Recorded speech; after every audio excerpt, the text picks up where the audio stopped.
All right, let me know. We're still testing audio. Let me know if you hear me. There was a glitch in the settings. How is it now?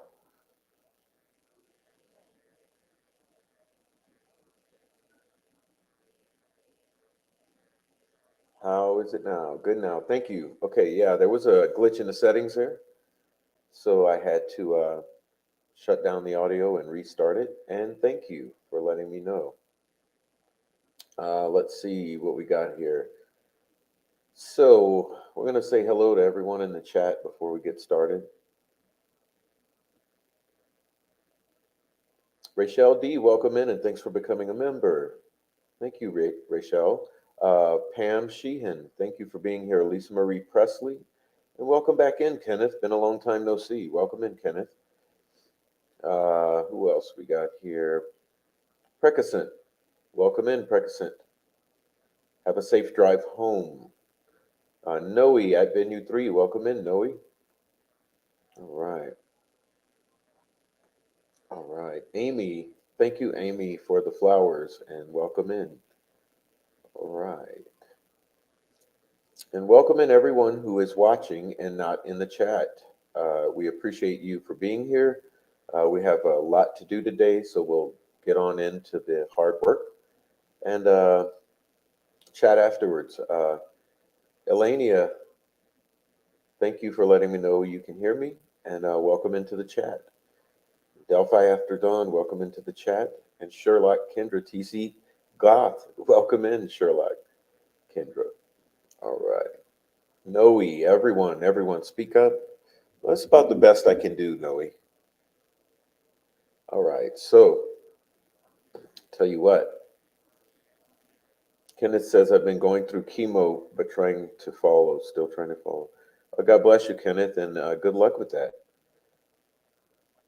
Hope you're feeling okay, and you keep your mind occupied. You know?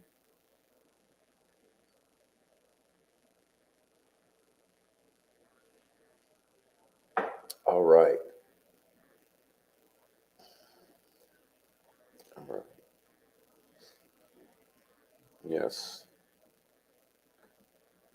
Everyone in here, thank you so much for being here. All the lurkers, thank you for lurking. And join on in the chat. They will love to have you.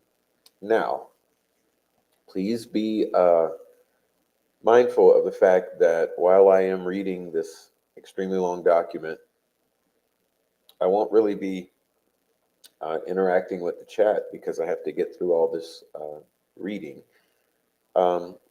But don't fret because after the reading, I will get into the chat and take a look at it and also catch up with the chat in real time. So thank you all for being here, and let me not hesitate any further and get this pulled up here.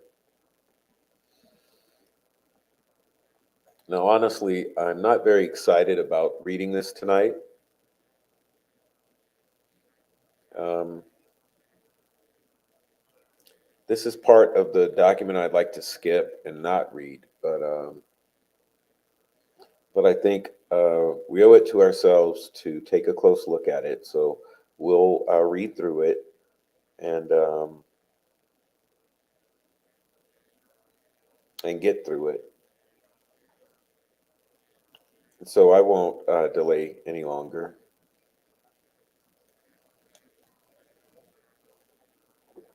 All right. So we are looking at part one, the crime scene.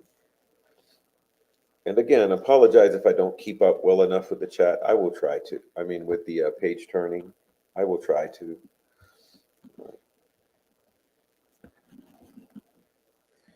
All right. When members of a search party, okay. So um, before I begin this section, we should be aware here that this section here, every detail that we can extract from this section needs to be extracted. So we may be a slow go through this because it's important to be mindful of every detail here because it's our only source for this. Okay. Part one, the crime scene. Okay, starts like this. Um, when members of a search party found the girls in the late morning of February 14, 2017, Abby and Libby had been missing for approximately 22 hours. Okay. So in this particular statement here, there are a few things that pop out. Um, we see that the the consensus here is that members of a search party found the girls. Okay, that's your who. Members of a search party, as yet unnamed. Okay. Late morning of February 14, 2017. Well, there's some contention about that. Okay, there's some contention about how late in the morning it actually was. Okay. Was it in the 7 o'clock hour in the morning?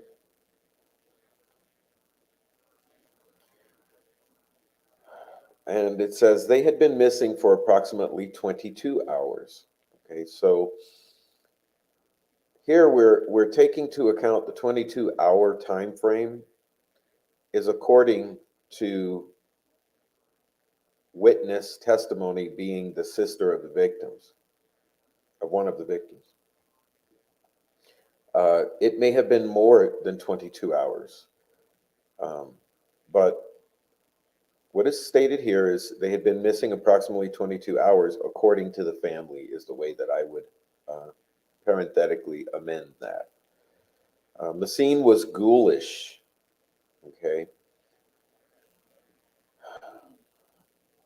Libby was found at the base of a tree with 4 tree branches of varying sizes intentionally placed in a very specific and arranged pattern on her naked body. Libby was positioned flat on her back, with her left arm stretched above her head, touching the base of a large tree. Libby's right hand was covered in blood. Libby's left hand was covered in blood. Both hands were covered in blood. Blood spots and blood drippings were seen all over Libby's body from head to toe.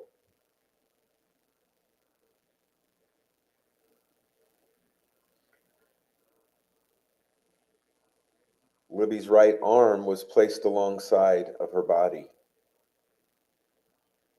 One large tree branch had been placed on her left shoulder. This branch was so long that it extended above Libby's head several feet and below her legs for several feet as well.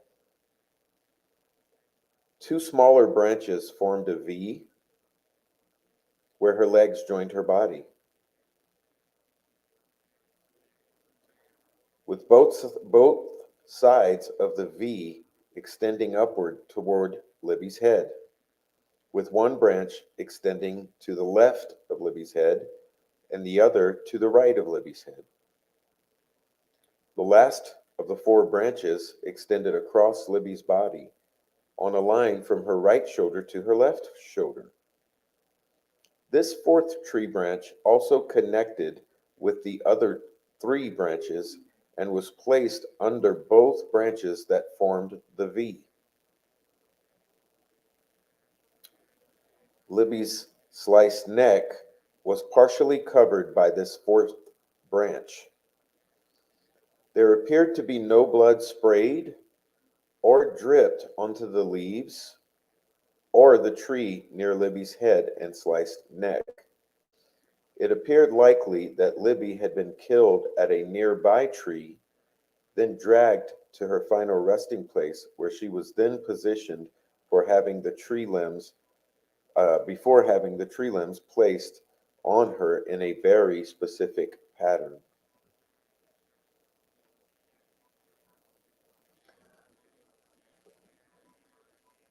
The murderers treated Abby differently. Abby was found just a few feet away from Libby. Her body was not placed parallel to Libby, but rather at an angle, with Abby's legs just a few feet from Libby's legs. However, both of their heads were found a few feet further apart from each other. Significant differences existed between how Libby's body was found and how Abby's body was found. Abby was not found at the base of a tree. Abby was fully clothed. In fact, Abby was dressed in Libby's sweatshirt and jeans, allegedly. No blood appeared on Abby's clothing.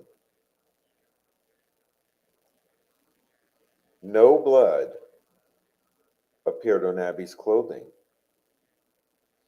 meaning that she was likely murdered while naked and then dressed by the murderers after she expired and after the blood had stopped spilling from her neck. Abby's hands were clean. No blood. Abby's feet were clean. No blood. Other than blood found around Abby's neck area where the murderers had inflicted the fatal wound, very little, if any, blood was found anywhere else on Abby's body or clothing. The juxtaposition of the spots and streaks of blood found all over Libby's body, with the lack of blood on Abby's body, undergarments, overgarments, is stark. The murderers appeared to have gone to great lengths to keep Abby's body and clothing clean from blood. Abby was found on her back, like Libby. However, unlike Libby, Abby's elbows were bent, with her right and left arms both placed on her chest. Abby's left hand and arm near the left side of her face, and her right hand and arm near the right side of her face. Also, Abby's left leg was straight, while her right leg was bent at the knee. The murderers also placed her bent right leg under her left leg. Like Libby, those involved in the murder had placed tree branches in a very specific pattern on top of Abby. The pattern looks very similar to an asterisk consisting of three branches all joined. In the middle, this stick configuration is a spot-on resemblance for the rune called Hagao. This rune is used to depict the word hail. Therefore, the combination of the Hagao rune found on Abby and the Ansu's rune found on the tree, when combined, would proclaim Hail Odin or Hail God. Praise God. This sentiment, Hail Odin, was one of the many Easter eggs Brad Holder left behind on his Facebook page on multiple posts.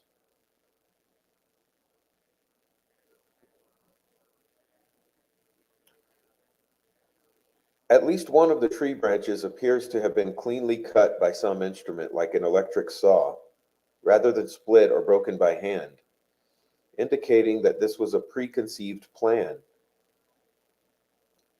Above Abby's head were smaller sticks that had been placed over her hair, crudely mimicking horns or antlers. The amount of blood that would be perhaps expected at the crime scene, based upon the location of the injuries of both girls, was not visible in the crime scene photos. The defense team speculates that because of the lack of blood visible in the crime scene photos, especially concerning Abby, that the murderers may have saved the blood to be used in future rituals. This is merely a theory, admittedly not supported by any facts currently in possession of the defense, but a theory that would certainly explain the lack of expected blood at the crime scene. Okay, so 2 points on this. I believe that the cleanly cut branch, the branch that was cut by something like an electric saw, it doesn't necessarily mean that the killers cut the branch. It could have been already cut and laying there in the leaf litter in the woods, as it may have been cut by the landowner or someone else, and they may have found it there and used it. But the likelihood also exists that it was a fresh cut, that they had freshly cut. Um, we don't know that. And as far as the blood, uh, I don't agree with about saving the blood for later. I believe if the blood was gathered and collected, it would have been used at that time and perhaps shared in some sort of blood drinking ritual.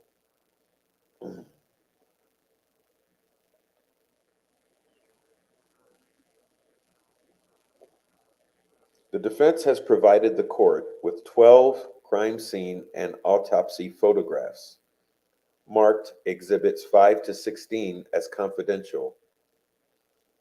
These photographs support the descriptions provided in the previous paragraphs. In addition to the unusual way the girls were posed, including the stick formations placed on their bodies, another unusual marking was found on a nearby tree. A symbol that looked similar to the letter F appeared approximately 4 feet above the base of the tree. Okay, and we've discussed yesterday that that F resembles a rune called Ansus, which stands for Odin or God. Again, when paired with the Hagao rune found on Abby, the combination would proclaim Hail Odin. This F symbol was the same F symbol found in many of Brad Holder's Facebook pages, which will be attached, including Holder's creepy self-drawn illustration in which a red F rune was found at the base of a tree where a man appeared to be sacrificed on a tree. The F was in red, it was red in color, and the later DNA testing showed that the F had been painted on the tree using Libby's blood as the so-called paint. Additional blood spatter was found at the base of that same tree. All the blood at the base of the tree appears to have been Libby's blood as well. The defense has also provided the court with Exhibit 17, DNA documentation supporting the fact that Libby's blood was the source of the F painted on the tree. Said exhibit is marked as confidential. The defense has also provided 2 photos of this F found on the nearby tree, hereinafter called the F tree, exhibits 18 and 19, marked as confidential. Defense is also providing a photo of the F tree from a wider angle for the court to have perspective as to where the F tree is located relative to the bodies. That confidential photo has been marked as Exhibit 20.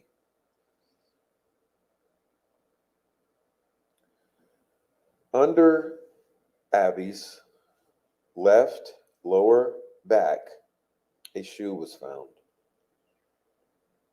This shoe is believed to be Libby's shoe. Under that shoe, a cell phone was found. The cell phone was later determined to be Libby's phone. This information was confirmed by the recent deposition testimony of Liggett, Lesenby, and Holman.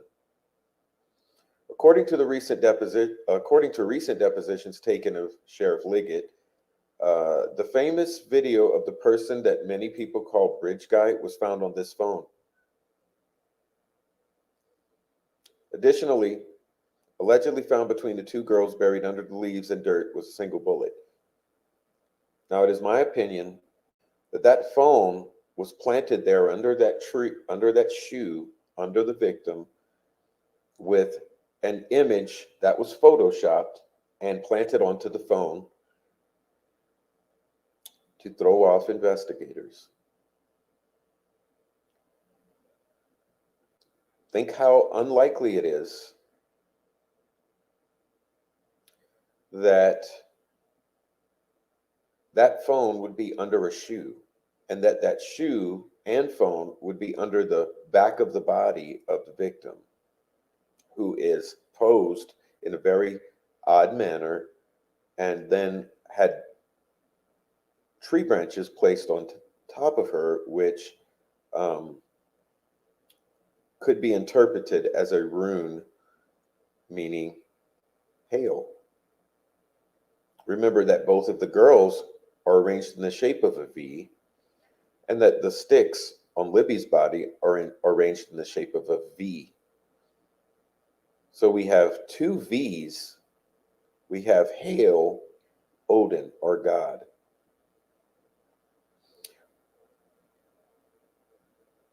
The defense has provided two photos of the shoe and cell phone found under Abby's legs and marked them as Exhibit 21 and 22 and have been filed confidentially. Well, the interesting thing there is there they say under Abby's legs. Earlier they said under her lower back. Okay. Also, the defense has provided three photos of a bullet purportedly found in the ground between Abby and Libby and marked these photos as exhibits 23, 24, and 25. It should be noted that as of this date as of the date of this memo, the defense has no photographs of the bullet allegedly found between the girls after it was removed from the ground. No photos or video, for example, shows the bullet as it was being pulled out of the ground. No photo or video of the bullet immediately after it was pulled from the ground. No video or photograph of all sides of the bullet immediately after it was pulled from the ground. No photographs of the bullet next to a measuring device showing its length. No photos that show what the bullet looked like once it was pulled out of the ground. That could provide proof that it is the same bullet that ended up in evidence. Locker room. On September 8, 2023, the defense did receive photographs of the bullet at the forensics lab where it was tested. However, the defense has still not received photos of the bullets from the crime scene technicians pulling out the bullet from the ground or placing it into an evidence bag as is standard practice, especially in murder cases. Let's read that again. This is note number 20 at the bottom of the page. On September 8th, 2023, the defense did receive photographs of the bullet at the forensic lab where it was tested. However, the defense still has not received photos of the bullets, plural, from the crime scene technicians pulling the bullet from the ground or placing it into an evidence bag, as is standard practice, especially in murder cases. Shockingly, in his deposition, Sheriff Liggett admitted that he also has not seen any photographs of the purported bullet taken once the bullet was pulled from the ground. In other words, the only photos that the defense has found in the discovery it has received are of the bullet still buried in the ground. At this time, the defense has no idea if A, photos of the bullet after it was removed from the ground even exist, or two, if the photos exist, but the state has not yet turned these important photographs over to the defense, or three, the defense has missed these photos in voluminous discovery. Either way, the defense has asked the prosecutor to please locate these photographs. I think it's odd here that they went from A to 2 to 3. There are 3 bullet points here, but instead of 1, 2, 3, we got A, 2, 3.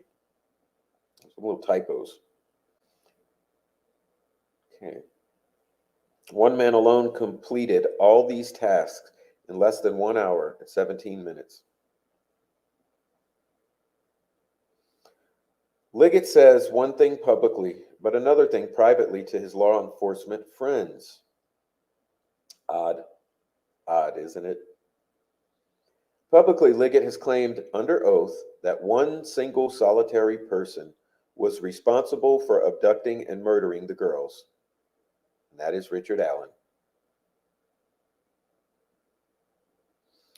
Claiming publicly that Richard Allen acted alone would allow Liggett to continue proclaiming that the murders were not the result of coordinated abduction and subsequent ritualistic sacrifice at the hands of a pagan religious cult. No, if Liggett continues trying to convince everyone publicly that one man and one man alone, Richard Allen, has performed all the tasks, then Liggett must convince others, including the public, to ignore the voluminous, is that not spelled right? Mountain of evidence that supports the coordinated efforts of multiple Odinites. However, you will learn later in this memorandum that Liggett's claim that one man acting alone, and certainly not an organized band of cultists, murdered those girls is actually not something that he believes privately, based upon one-on-one conversations with other law enforcement. Still, to be fair to Liggett's public proclamation under oath, let's test Liggett's claim that one man, and that is Richard Allen, acted alone by reviewing all the tasks that this 5 foot 4 inch man would have had to accomplish in order to pull off the abduction, ritualistic murder, and then stage the crime scene as it was found on February 14, 2017. Okay, so here we go. Let me have a sip of water.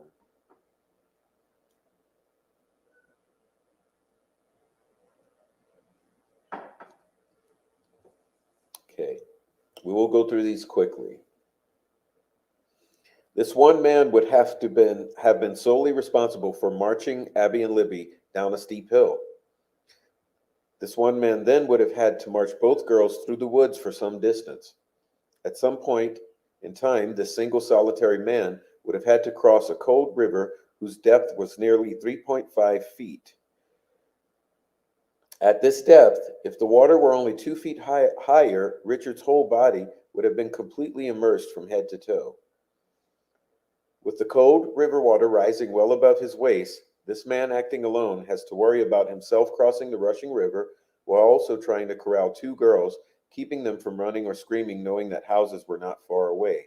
This man, on his own, would have had to then march the girls up to the site of the murders while all three, because of the depth of the water, were wearing undergarments, pants, shirts, jackets, socks, and shoes that were drenched with water from crossing that river. Once he and the girls arrived at the murder scene, the single solitary person then somehow would have had to subdue either Abby or Libby in rope or some other restraining device in order to have the ability to kill the unsubdued child without fear that the other child would run away or scream. Because of the lack of blood on the girls' clothing, each child would have had to have been completely disrobed before the single solitary man sliced his first victim's neck.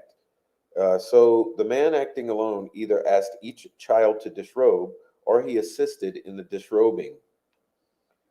Jerry Holman of the Unified Command has confirmed that both girls were naked at one point in time, as Liberty was found at the crime scene completely naked, while evidence showed that Abby at one point in time had her clothes off. Once the girls were disrobed and naked in the middle of the forest in the middle of the day in February, and once he had subdued one of two girls to prevent her from running away, the man acting alone could finally kill the girls. This man acting alone would have had to pull the ceremonial knife or whatever sharp instrument was used and inflict fatal injuries to the neck of the first child. It is unknown which child perished first. Well, the second child watched, hopefully without screaming or becoming so hysterical that said child was uncontrollable. The man acting alone would then walk over to the second child, who was somehow subdued, and inflict the same fatal injuries to her neck. The autopsy notes taken by Liggett revealed that the pathologist stated that because of the particular vein that was severed, Abby suffered a slow death.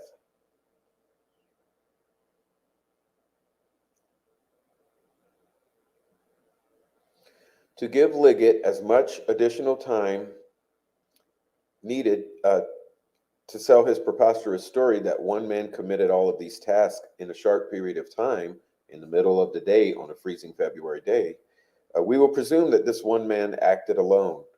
Uh, Acting alone took Libby's life first and Libby's second, Abby's life first and Libby's second, so that he, the killer, could efficiently handle all of the other tasks necessary while Abby suffered her slow death.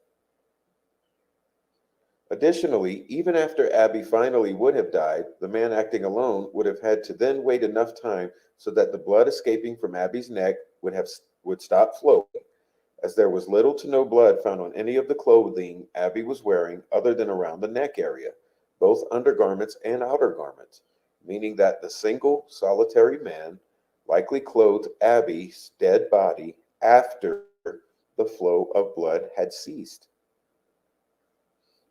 Once this man acting alone, inflicting, now keep in mind, he had to wait for a slow death to occur, and once the blood stopped flowing, could then take that body and clothe it with clean clothing.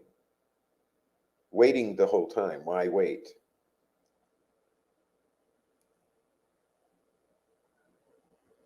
Once this man acting alone inflicted the injuries to Abby's neck and she was dying a slow death, he would have left Abby on the ground somewhere away from where she was ultimately laid to rest, as there was little blood at the scene where she was laid to rest and posed, and where the man acting alone placed sticks on her body. While waiting for Abby to die her slow death, the man acting alone would then have used his ceremonial knife or whatever sharp object he used to inflict Libby's fatal injuries at the base of the F tree. Where Libby's blood was found.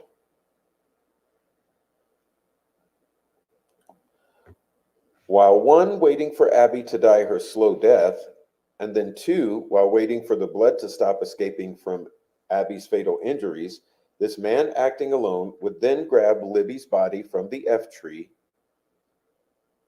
where she was probably killed, dragging her to her final resting place at the base of the tree where she was found. While waiting for one, Abby to die her slow death, and then two, then waiting for the blood to stop draining from Abby's neck, this man, acting alone, would have had to pose and position Libby's dead body in the manner in which her dead body was found at the scene. While waiting for Abby to die her slow death, and then waiting for the blood to stop draining from Abby's neck, the man acting alone would then select a variety of tree branches and sticks with the ultimate purpose of placing them on Libby's dead body. After selecting the branches and sticks, this man acting alone would then gather those sticks and branches. After gathering the selected branches and sticks, the man acting alone would have to carefully arrange the sticks in the pattern found at the crime scene. This man acting alone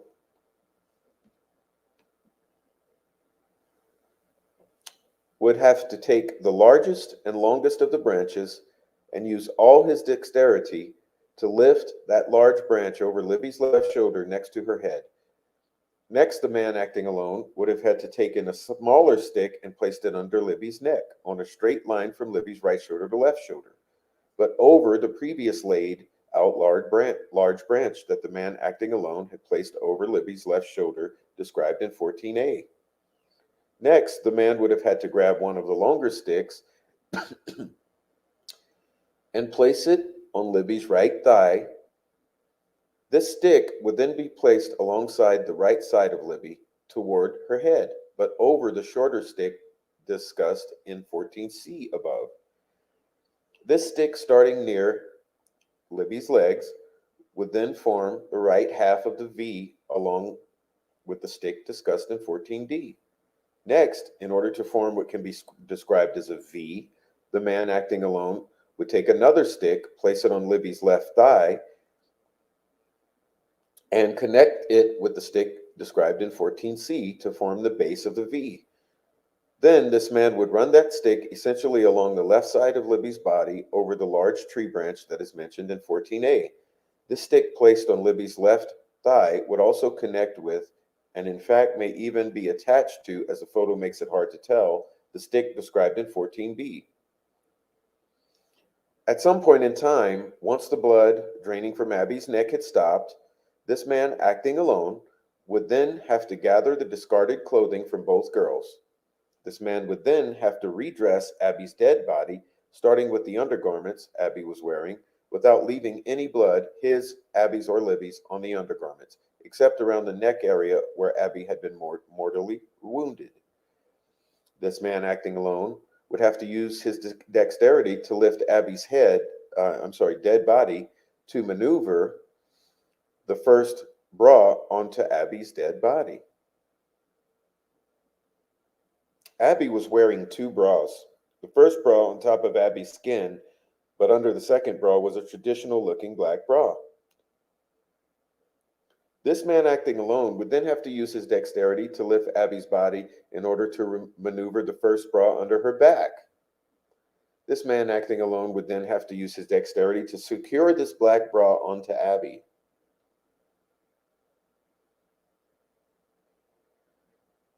This man, acting alone, would then have to locate the second bra that Abby was wearing. The second bra was found on top of the black bra and under a pink shirt. The second bra was what the defense would call a gray sports bra. This man, acting alone, would then have to again use his dexterity to lift Abby's dead body in order to maneuver the second bra onto Abby's dead body. This man, acting alone, would then have to use his dexterity to secure a second woman's bra onto Abby, this gray sports bra. Once both bras were secured onto Abby's dead body, the man, acting alone, would have to locate the pink shirt that Abby was wearing underneath the sweatshirt. Once the pink shirt was located, the man, acting alone, would then likely have positioned Abby's arms above her head to make it easier to place the pink shirt onto Abby's dead body. Once Abby's arms were positioned above her head, the man, acting alone, would then have to place the opening at the bottom of the pink shirt just above Abby's outstretched arms.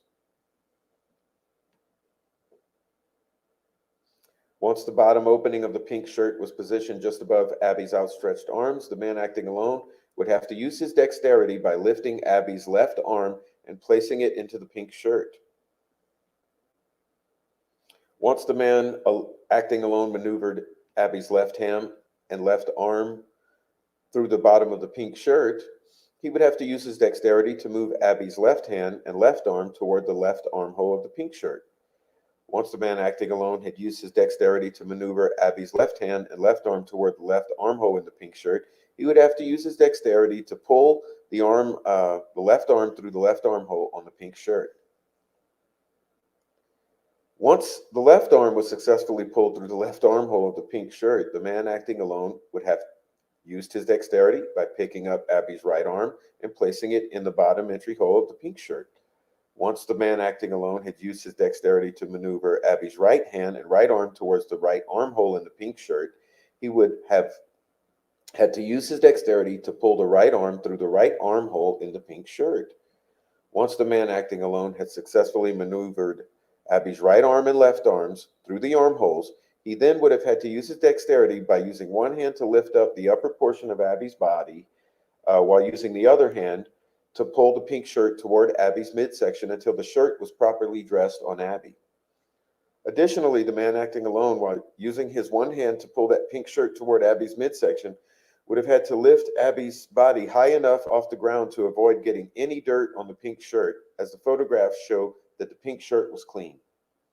It is likely that once the murderer redressed Abby in her pink shirt, that the pink shirt never touched the damp, dirty ground, as there was no dirt on the shirt whatsoever. Unlike the wet dirt found on Libby's backside and the wet dirt also found on the sweatshirt Abby was ultimately dressed in. This would mean that once the man redressed Abby in the pink shirt, that he would have likely had to held up the upper portion of Abby's body with one hand while grabbing the sweatshirt with the other before placing the sweatshirt on Abby. In order to put the sweatshirt on Abby, once he was able to locate Libby's sweatshirt, or this particular sweatshirt, then this man, acting alone, likely positioned at least one of Abby's arms above her head so as to make it easier for this man to put Libby's sweatshirt onto Abby's body. Once he positioned Abby's arms above her head, this man acting alone would then have to take the opening of the sweatshirt near the outstretched arm or arms of Abby. Once he positioned Libby's sweatshirt over or near Abby's arms, the man acting alone would have to maneuver the left hand and arm in order to move it into the bottom opening of the sweatshirt. Once he stuffed the left arm and hand into the sweatshirt, this man acting alone would have to position the right arm into the bottom opening of the sweatshirt. Once both arms had been placed into the entrance of the opening of Libby's sweatshirt, this man, acting alone, then would have had to use his dexterity to pull the sweatshirt down toward Abby's head, likely using one of his hands as the other was being used to prop up Abby's body so that it wasn't touching the ground. Again, as the pink shirt shows no dirt. Once this man acting alone started pulling the sweatshirt down toward Abby's head, he would have had to also make sure that Abby's left arm and left hand were also being pulled inside the sweatshirt left armhole towards the hole at the end of the sweatshirt's left sleeve. Once this man acting alone started pulling the sweatshirt down toward Abby's head, he would have had to also make sure that Abby's right arm and right hand were also being pulled inside the sweatshirt right armhole towards the hole at the end of the sweatshirt's right sleeve. Once this man acting alone had successfully guided both the right arm and left arm into their respective armholes, this man would have had to use his dexterity to lift Abby's body with one hand, while using the other hand to pull the sweatshirt down toward Abby's midsection, making sure that the sweatshirt was pulled over Abby's head. Once this man acting alone had secured the first bra and the second bra and the pink shirt and then the sweatshirt onto Abby's dead body, then he would have had to locate Libby's jeans, which were found on Abby, allegedly. Once this man acting alone had located Libby's jeans, this man acting alone would have then had to place the opening of Libby's jeans at Abby's feet. Once he placed the opening of Libby's jeans at Abby's feet, this man acting alone would then have had to use his dexterity to lift Abby's feet from her dead body enough off the ground in order to start the process of maneuvering these jeans onto her dead body. First, this man acting alone would have then lifted either the right or the left leg and foot into the opening of the jeans. Next, the man acting alone would have then lifted the remaining leg and foot into the opening of the jeans.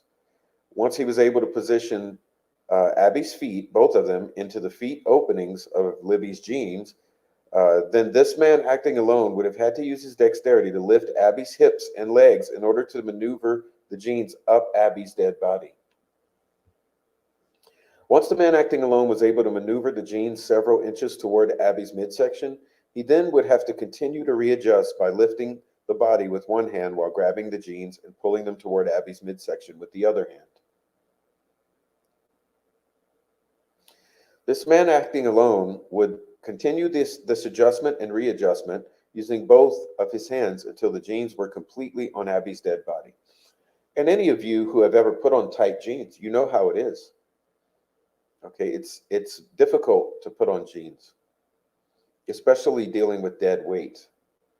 And I think they have failed in this particular instance to convey that. I think the putting on of the jeans would have been the most difficult aspect. Once this man acting alone had successfully completed the task of dressing Abby in the first bra, the second bra, the pink shirt, Libby's sweatshirt and jeans, allegedly, he then would have to locate Abby's Converse tennis shoes. Once the man acting alone had located Abby's black Converse tennis shoes with white laces, he would have used his dexterity to lift Abby's left leg with one hand while using the other hand to place Abby's shoe on her left foot. Once the man acting alone had completed the task of placing Abby's left shoe with the white laces back on Abby's left foot, he would have to grab Abby's other tennis shoe, the right tennis shoe. Once the man acting alone had grabbed the right tennis shoe, he would have to use his dexterity to lift Abby's right leg with one hand while using the other hand to place Abby's right Converse tennis shoe onto Abby's right foot. Once the man acting alone had placed both shoes on Abby's feet, He would have had to locate the right twig sticks that could be fashioned into antlers and horns. Once those sticks and twigs were found, the man acting alone would have had to lay the sticks and twigs over Abby's hair so that they cross and crudely resemble antlers. Since there appears to be no blood on Abby's tennis shoes and other clothing other than around her neck area, this man acting alone must have been extremely careful to avoid any blood that came out of Abby's neck, as well out of Libby's neck. Because the river is very close to the murder scene, the man acting alone could have also walked to the river following the cutting of the girls' necks in order to wash and clean the blood from his hands before touching Abby's naked body and before placing the clothing back on Abby's naked body. Another possible explanation as to how Abby had no visible blood on her body or clothes other than near the site of the wound is that the man acting alone had hanged Abby on a tree, stringing her up by her feet. In one of the crime scene photos, a yellow rope can be viewed. This photo is attached and marked as Exhibit 28, filed as confidential. This method, consistent with pagan sacrificial rituals, is found on Brad Holder's Facebook page. Oh, what are the odds? It would allow the blood to drip out of Abby's neck more quickly and would also prevent blood from desecrating Abby's body, especially if the man acting alone was able to hold Abby's arms away from her body as the blood spilled out of her neck. Once this man acting alone had successfully completed the task of locating and putting on Abby's shoes, he then would have had to identify certain sticks that he would use to place on Abby's body. Now, because at least one of the branches appeared to have a clean cut end, this man acting alone either A, brought out his saw, a saw that he had either stashed at the murder scene ahead of time or he had carried on his person as he walked on the bridge, and then used the saw to cleanly cut off the end of at least one of the branches, or B, located the branch with the clean cut end that he, the man acting alone, had either stashed ahead of time, that he had carried with him on his person while walking the high bridge before abducting the girls, or the man acting alone just so happened to have found a branch with the clean cut end on the ground in the woods. Later in this brief, you will see a Facebook post in which a few weeks before the murders, a man that looks like Patrick Westfall is using an electric saw to cut a tree branch. Brad Holder then leaves a comment that says, "Cutting runes."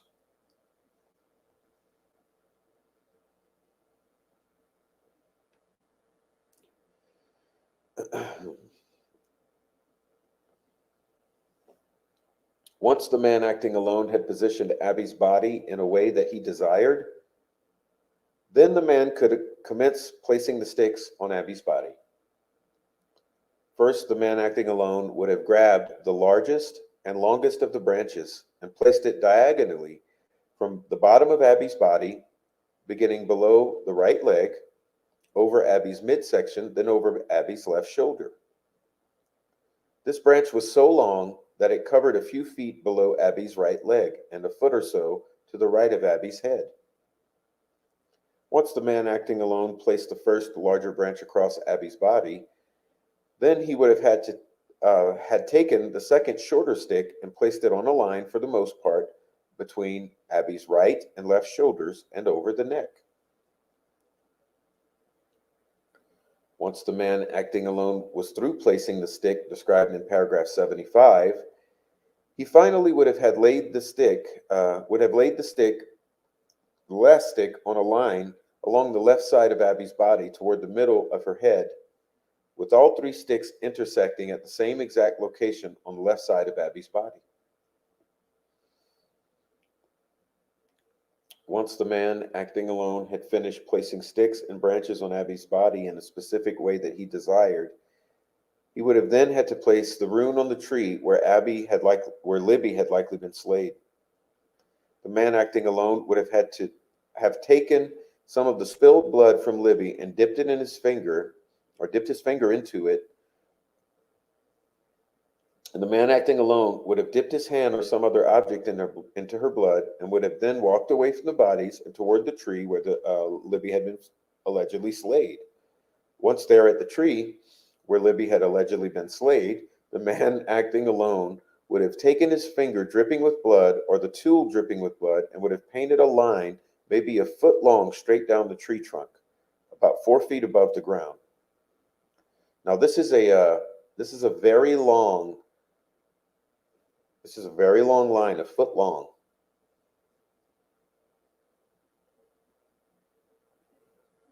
How many have thought of that? Once this straight line would have been painted using Libby's blood, the man acting alone may have had to walk back to Libby's body to dip his finger into Libby's neck or to dip whatever tool he used into Libby's neck wound in order to have enough blood to finish a rune that he was painting on the tree, unless he had collected it in some sort of cup. Once he dipped his finger or tool into Libby's wound, the man acting alone would have walked over to the tree containing the vertical line of Libby's blood about 4 feet above the ground and would have used Libby's blood to paint 2 lines horizontal to the ground to form what looked similar to an F. Law enforcement officer Greg Ferenczi, rest in peace, assassinated in front of the FBI office in Muncie, I believe, sent Tony Liggett a video of a pagan ritual videotaped by Brad Holder. Greg Ferenczi, murdered FBI agent who helped produce this evidence, sent Liggett a video of a pagan ritual videotaped by Holder in which someone that looks like Patrick Westfall is marking a tree with his hand or fingers. See footnote 49.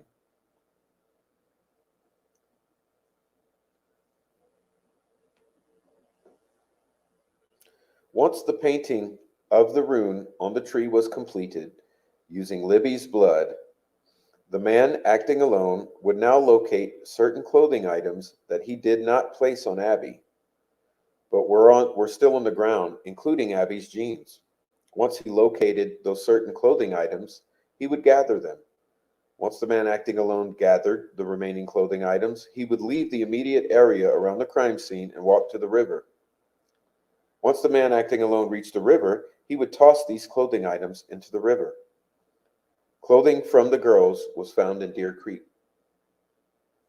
Once the man acting alone had thrown the clothing items into the river, into Deer Creek, he would have to walk back up to the crime scene and canvass it to make sure he left nothing behind. Once the man acting alone made sure that he left nothing behind, including his DNA, hair, fingerprints, shoe prints, the man would be able to leave. Once the man acting alone was able to leave, after exerting all the energy needed to complete all of those tasks, he would have to walk up a steep hill for several hundred yards, through some thickets and brush until he was able to get to the road 300 north. Although this man acting alone was somehow smart enough to keep his DNA, fingerprints, footprints, hair, and other evidence out of the crime scene, this man acting alone apparently was dumb enough to decide to walk down 300 north in the middle of the day, in broad daylight, in bright fucking sunlight, and wide open, down a street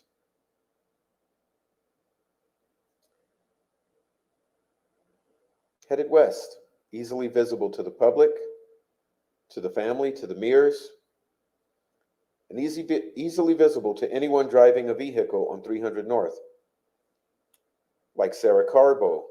Once the man acting alone was able to make his way on the 300 North to walk down the road in the fucking broad daylight open to the public, rather than in the woods under cover, the man then walked some distance westbound on 300 North before allegedly being spotted by Sarah Carborough at 3:57 p.m.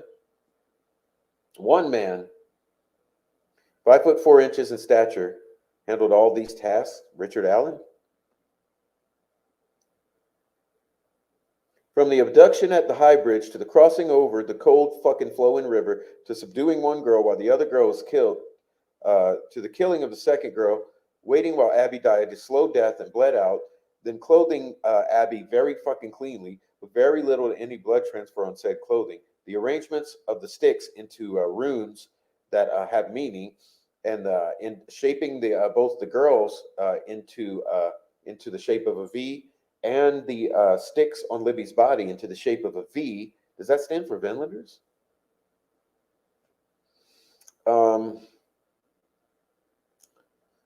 Painting the F rune on the tree, to the throwing of the clothing in the river, the departure from the crime scene, traversing hundreds of yards through the forest and up a steep hill, and then another 100 or more yards until finally reaching 300 north. All the while being so careful as to not leave any DNA or forensic evidence behind. None. At all. That we know of. Were all these acts committed by one single man acting alone?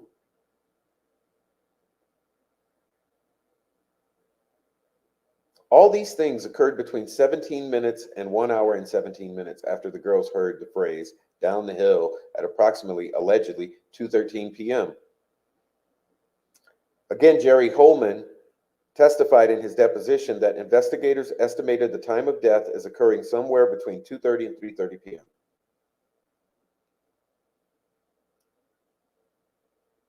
Again, not plausible. At his August 8, 2023 deposition, Liggett was adamant that one person and one person alone, and that is Richard Allen, was involved in the murder of Abby and Libby. However, off record, Liggett doesn't believe that one man was capable of pulling off all those tasks, especially in such a short period of time, leaving behind a crime scene with no forensic evidence. As referred to earlier, Liggett says one thing publicly under oath, but a different thing off the record to his buddies. One of those buddies is former sheriff Tobe Lesenby.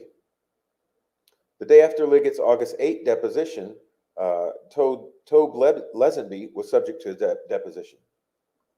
When Lesenby was asked at his deposition how many people he believed were involved in the murder of Abby and Libby, Lesenby provided a different answer than Liggett. He indicated that at least 2 people were involved. Let's back that up in case you have cotton in your ears. When Tobe Lesenby was asked at his deposition how many people he believed were involved in the murder of Abby and Libby, Lesenby provided a different answer than Liggett. He indicated that at least 2 people were involved, in quotation marks. At least 2. At least 2, meaning possibly more than 2. The reasons Lesenby gave as to his belief that at least 2 people were involved in the murders was Lesenby's belief that, quote, it would be difficult for one individual to accomplish what occurred.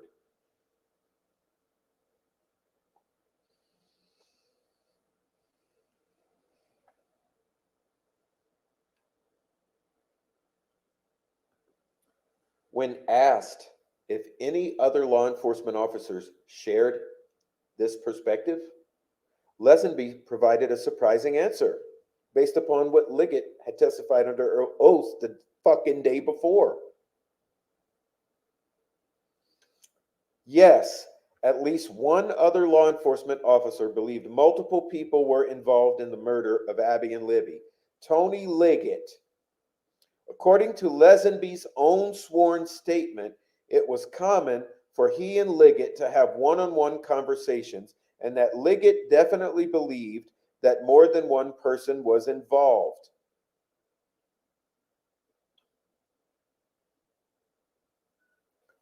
Liggett, who just the day before testified under oath, claimed that only one person, Richard Allen, was involved in the murders. Privately, behind the scenes, though, was saying something altogether different in one-on-one conversations with Tobe Lesenby. If a cult consisting of more than one person in coordinated fashion lured the girls to the bridge, abducted the girls, and collectively were able to perform all the tasks mentioned in the previous paragraphs, That perspective would cut against Liggett's own sworn claim that the murderer acted alone, Richard Allen. Conversely, even more problematic for Liggett is that stating under oath that he actually believes that more than one person was involved in the murders of Abby and Libby would then lend credence to the fact that the accumulation of evidence gathered by Murphy, assassinated FBI agent Greg Ferenczi, and Todd Click strongly supports that on February 13, 2017, several men from a pagan, religious, Odinistic Vinlander cult were involved, allegedly. For some reason, Liggett is obviously not interested in wanting anyone, including Judge Diener, to know that the evidence strongly supports an organized pagan cult as being the killers and more than one perpetrator as being involved. Therefore, it's not surprising that Liggett lied under oath when he claimed that in his deposition that only one man acting alone murdered those girls.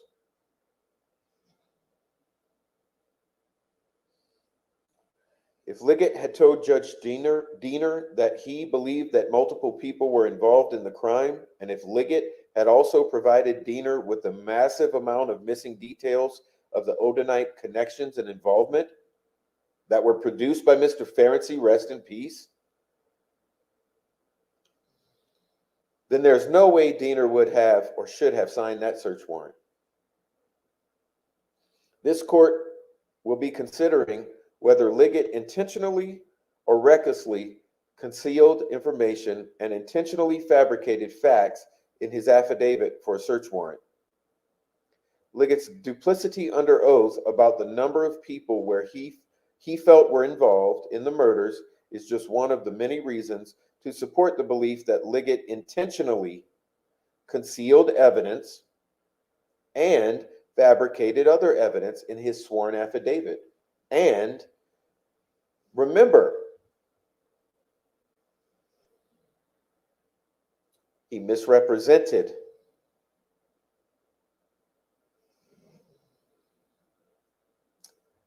what Sarah Carbo had said to him. There was no muddy, bloody man dressed like Bridge Guy. There was none. There was what was there? There was a guy dressed in a tan jacket with mud on. Now, who is that? Who is that, ladies and gentlemen?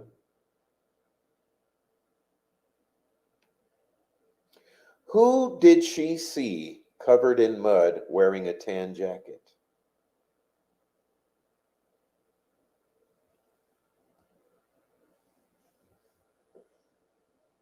I'll wait.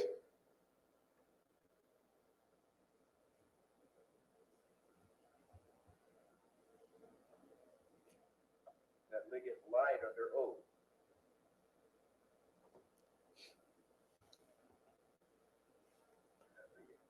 I don't have an answer.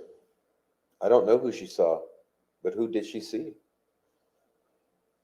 She saw someone, but that person was not muddy and bloody or dressed like Bridge Guy. That was a fabrication of Liggett. Allegedly.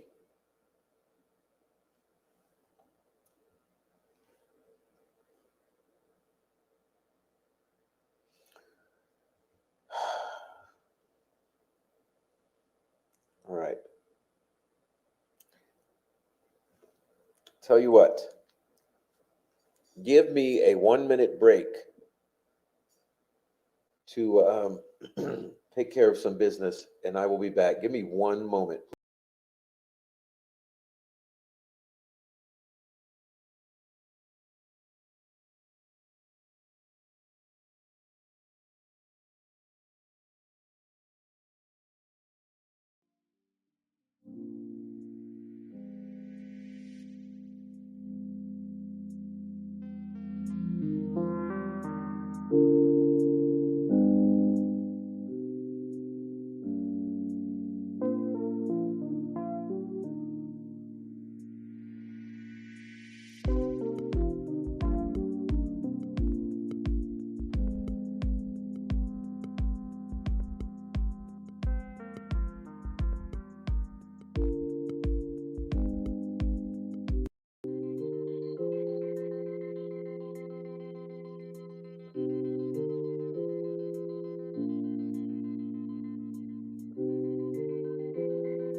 Okay, we are back. Thank you so much. I needed a little pause, and we are back, and we're ready for part two. Part two, here we go. Let me prepare myself.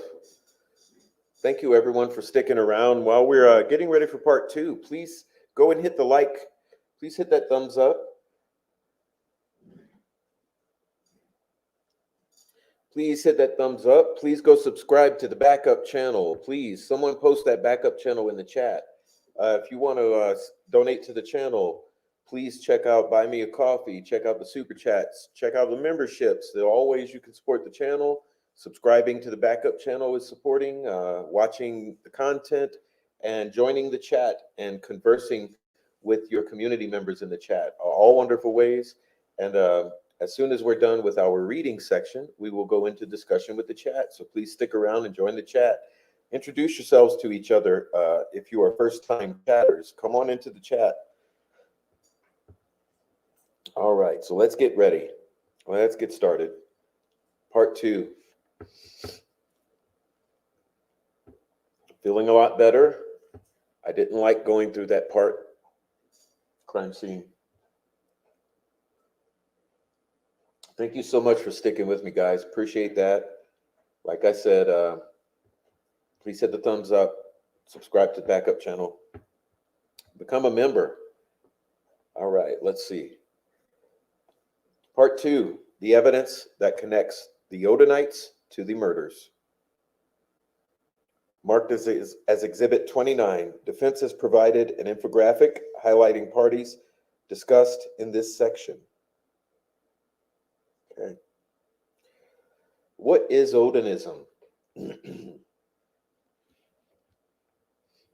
What is Odinism? Okay. For Rick's defense team, it has been hard to gain a grasp on exactly how to define Odinism.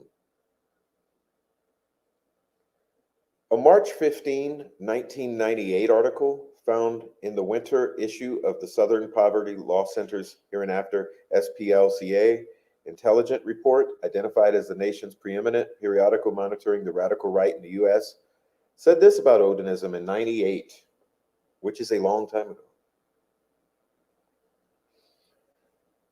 A neo-pagan religion drawing on images fiercely proud, boar-hunting Norsemen and their white-skinned Aryan womenfolk is increasingly taking root among the skinheads, neo-Nazis, and other white supremacist groups across the nation, especially in Indiana.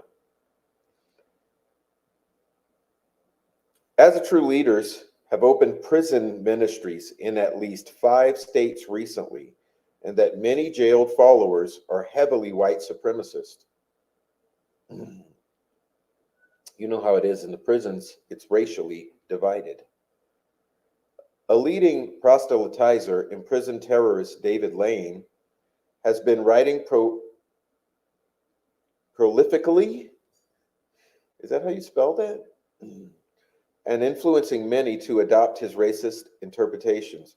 Bob Matthews, the late founder of the order, of which Lane was a member, adopted a series of related beliefs. A Denver skinhead who confessed to the November murder of a man because he was black bears an As a True tattoo. Some key leaders have known neo-Nazi or anti-Semitic backgrounds. Suddenly, says Phil Rodriguez, a gang investigator with the Arizona State Prison System, As a True's become the new big fad. As a True, an Icelandic word meaning belief in the Aesir or gods, has officially been recognized as a religion in Iceland since 72. Further down in the article, the SPLC states the following: Odinism, which is closely related to As a True, was much favored in Nazi Germany. Oh yeah, what are we dealing with here in Indiana? Okay. If you don't know Indiana, so we're dealing with a pocket of German descendants. We're dealing with Germans. We are dealing with Germans, white Germans.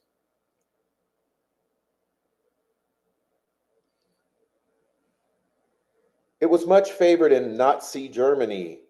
Its Nordic Teutonic mythology was a bedrock belief for the key Third Reich leaders, and it was an integral part of the initiation rites and cosmology of the elite SS, which supervised Hitler's network of death camps. Decades later, Odinism also influenced George Lincoln Maxwell's American Nazi Party. In addition to white supremacy that exists within Odinism, there seems to be an additional dark demonic component to Odinism, at least if articles concerning Odinist human sacrifice and imagery found on the internet, coupled with imagery and language found on Brad Holder's Facebook page, are to be considered. As an example, the defense has attached Exhibits 30 through 34. Exhibits 31 and 30 were found on the internet. Exhibits 32, 33, and 34 are different versions of the same image that Brad Holder posted on his Facebook page. As you can see, law enforcement wrote the words, "Painting by Brad Holder."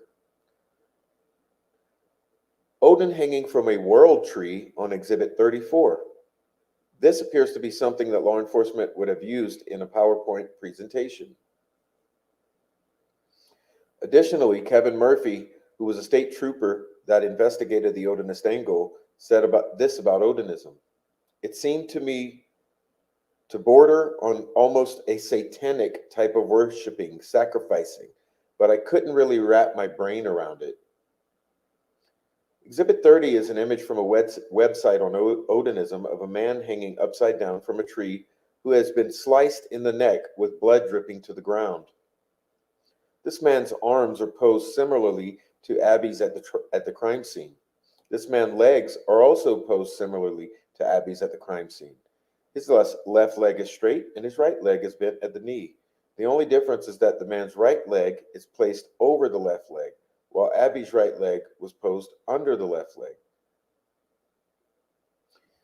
Exhibit 31 is an image from from a website on Odinism of a man wearing antlers, similar to the crude way in which sticks were formed on Abby's head. Exhibit 31 also resembles the crime scene in that the man's left leg is straight, while his right leg is bent at the knee and placed under his left leg. Just like Abby's was found. The man's hands are not similar to the way Abby had been posed. Both Exhibits 30 and 31 were found on the internet by Ryan Boucher during his internet search. The defense included Exhibits 32 and 33 in the event that the court might think something like, well, just because those images are available on the internet concerning Odinism has nothing to do with Brad Holder. Exhibits 32 and 33 are images that the defense located in the state's discovery. Both exhibits are the same image, with Exhibit 33 being a close-up image version. The image itself is a painting produced by the hands of Brad Holder. As the court can see, Brad Holder painted what the defense would call a very creepy serial killer-looking image of a naked man hanging from a tree. Holder's painting is similar in appearance to Exhibits 30 and 31.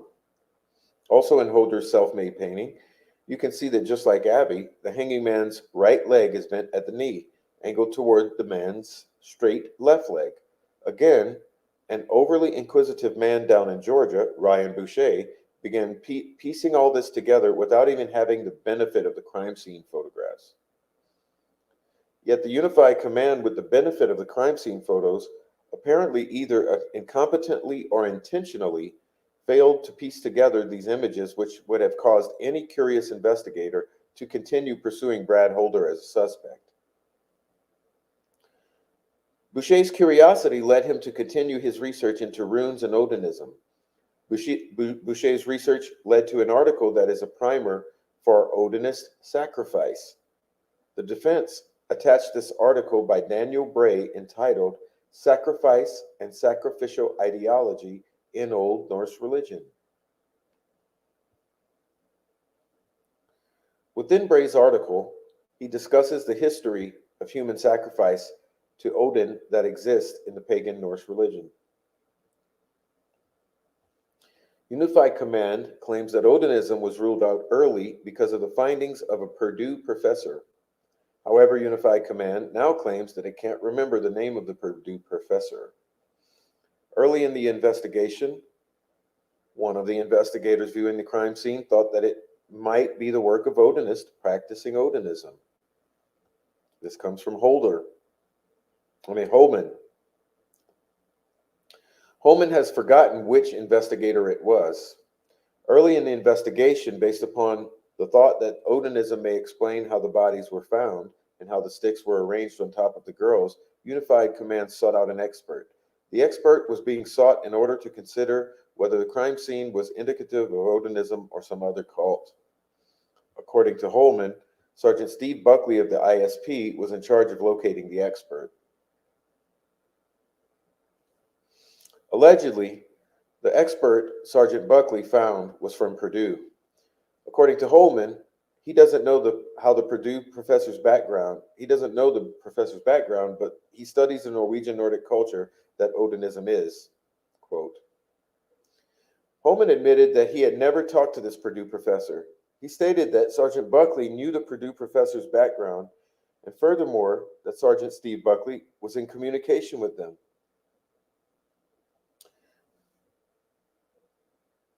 According to Holman, the professor was out of the country at the time, and we did not release the photos, but we released a sketch of the sticks, how they were laid, and some other information.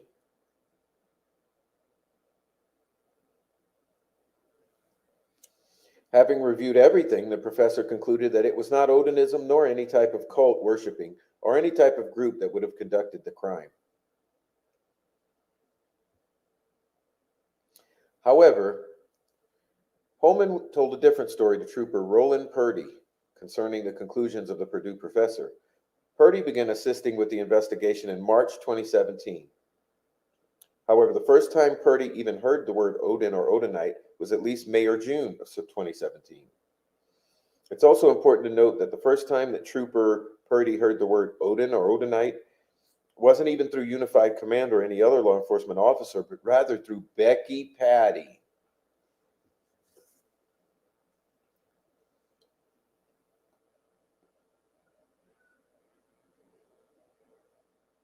This is coming from Purdy. Becky Patty, while talking to Purdy, informed him that Abby Williams had dated Holder's son, Logan Holder, and that Logan's dad, Brad Holder, was an Odinist. This information interested Purdy, who then talked to Holman, and Holman told Purdy that they had already run the stick formations and Odin angle through the Purdue professor. Holman told Purdy that the results from the Purdue professor were kind of inconclusive. Holman told Purdy that the results from the Purdy also believed, apologize, I'm rushing. Purdy also believes he was provided a copy of what Purdue University had provided them. Upon reviewing that Purdue report, according to Purdy, the Odinite angle was not dead. In other words, Holman did not tell Purdy that the Purdue conclusions were that it was not Odinism or any type of cult worshiping or any type of a group that would have conducted the crime. Holman has told one story to Purdy and yet another story under oath in deposition as to what the Purdue professor's conclusions were concerning Odinism involvement in the murders. The difference between concluding Odinists and cults did not commit the murders versus that the evidence is inconclusive as to whether they were involved in the murders is significant. In the first instance, such a conclusion that they did not commit the murders could explain why law enforcement stopped pursuing the Odinite angle. In the second instance, law enforcement would presumably continue to pursue the Odinite cult-based angle based on the stick formations, the girl's body positionings, the F rune painted on the tree in Libby's blood, as well as other strong evidence supporting an orchestrated abduction, possibly, and ritualistic murder, possibly, of the girls. This evidence will be discussed later, but primarily involves social media posts on Brad Holder's Facebook page and witness statements found on a 12-page report that the defense has dubbed the Odin Report, and that Agent Greg Ferenczi, who was assassinated in front of the FBI office he worked, who helped author this report.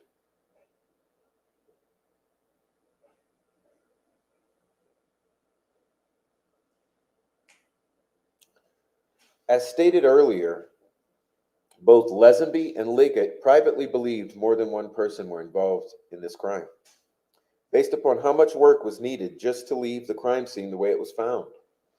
However, if the Purdue report concluded that a bunch of Odinite cultists were not involved, then arguably it could be the work of one man. It is very telling that Trooper Purdy had been working as an investigator on the case for at least 2 months, March to May 2017, before ever hearing the word Odin or Odinite. This fact is evidence that the Odinite angle was abandoned before Purdy became involved in the investigation in March 2017, which means almost immediately. This point cannot be emphasized enough. The Odinite angle was abandoned by March 2017, only a few weeks after the girls were murdered. The reason for this abandonment? A Purdue professor who had reached a conclusion concerning Odinism and the crime scene based upon a sketch of the sticks? Of course, Holman tells one thing under oath about that conclusion, that Odinism and cults were not involved in the murders, and another thing to Purdy, that the results were inconclusive. A report may or may not exist that does not rule out Odinism.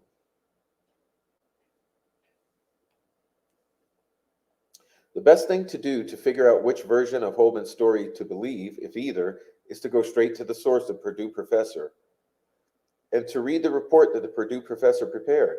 The problem is that as of the filing of this document, the defense has been told that Unified Command cannot identify the professor and therefore can't locate the professor, and in the end may not ever be able to identify this mystery professor. Prosecutor Slick Nick McClellan informed the defense of this development in a September 6, 2023 email. Additionally, the prosecution has not provided the defense with any Purdue report. Presumably, if the state of Indiana had such a report in its possession, then the identity of the mystery professor would be revealed. The only conclusion is the Purdue report is missing, is just as the author of the report is also missing. It is unknown if Detective Holman is currently searching for the mystery professor. If so, he will probably never be found because of the incompetence surrounding this investigation and the complete inability to conduct a comprehensive review of all facts and circumstances pointing to the involvement of multiple actors in this crime. Yes, but they have now produced a professor. And to summarize, the crime scene is chock full of cult involvement signatures, something that Robert Ives referred to as non-secular signatures. At least one law enforcement officer believed that the cult involved may be Odinites. Therefore, very early on in the investigation, Unified Command claims to have found an expert from Purdue. This expert from Purdue, according to sworn testimony of Jerry Holman, dismisses Odinism and cultism as being involved. The investigators moved on from Odinism to the degree that when Trooper Purdy got involved in the investigation in March of 2017, he never even hears the word Odinism or Odin or Odinite or anything else.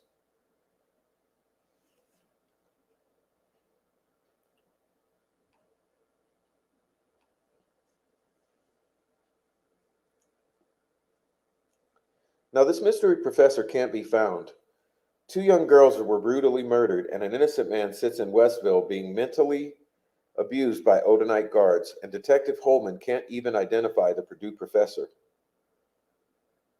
that caused the abandonment of this likely source of the murders. It's very difficult to put into words this level of incompetence, or worse, the level of intentionality and corruption and scheming, and possibly crime on display. It would be utterly laughable if the consequences of this dereliction of duty didn't involve life and death.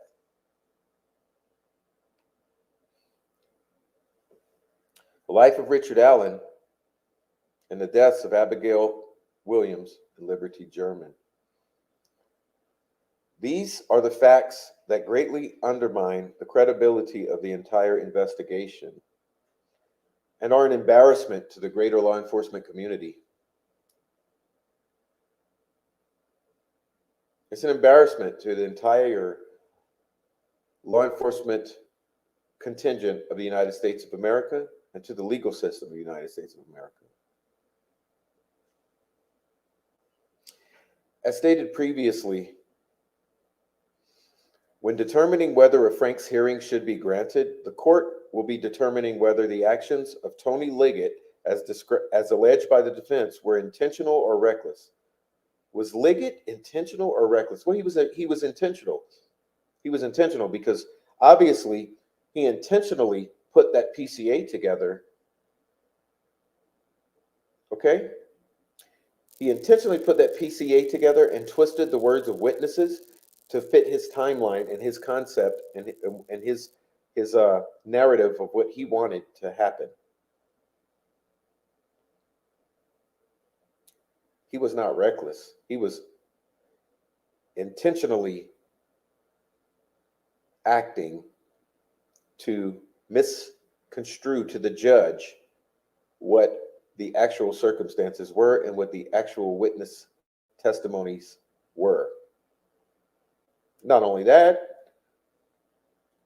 there was the abandonment of any looking at the Odinist angle when it was brought to the attention within the first weeks after the murders and cast to the wayside within the first weeks of the murders. Surely a missing Purdue professor and a missing report would qualify as either intentional or extremely reckless conduct. Luckily for Richard Allen, Detective Murphy was thorough and organized enough to document in great detail his findings on the Odin angle of the investigation. Rest in peace, Greg Ferenczi. Who was at Riley Park? Who was at Riley Park? Oh yeah, we know. We know who was at Riley Park. Enter the Odin report. Rest in peace, Agent Greg Ferenczi. It only seems prudent that the court would review this report in its entirety before reading the remainder of this memorandum.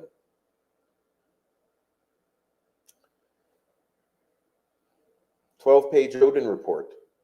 As part of discovery, the defense received a 12-page Word document that provided a summary of Trooper Kevin Murphy's investigation of the Odinite angle. Over time, for reference purposes, the defense has come to call this document the Odin report. Therefore, to more clearly reference this document through the rest of this memo, the defense will use the moniker Odin report when discussing this report. The Odin report was created by Indiana State Trooper Kevin Murphy, who thankfully was independently curious. The Unified Command through Liggett and Hammond had concluded by March 2017 that Brad Holder should be cleared as a fucking suspect, as will be detailed later. Further, Unified Command had claimed that it concluded very early on, probably March 2017, that Odinites were not fucking involved. But despite Liggett and Holman clearing Holder as a suspect in March, just merely 3 weeks after the murders, and despite the mystery fucking Purdue professor dismissing all links between Odinism and the murders based upon a fucking sketch of the sticks, Murphy pressed on. Murphy, Mr. Big Balls, began investigating a man named fucking Elvis Fields in Rushville, 126 miles away from Delphi. The fruits from this investigation ultimately boomeranged Murphy, as well as law enforcement officers Greg Ferenczi, rest in peace, and Todd Click, right on back to Brad Holder and right on back to Odinism. Murphy, Ferenczi, and Todd Click's dogged pursuit of the truth is what we citizens and those accused of crimes should expect of our law enforcement. These honorable law enforcement officers were knocking on doors and conducting interviews, going wherever the evidence led them. Immediately following an interview, I apologize.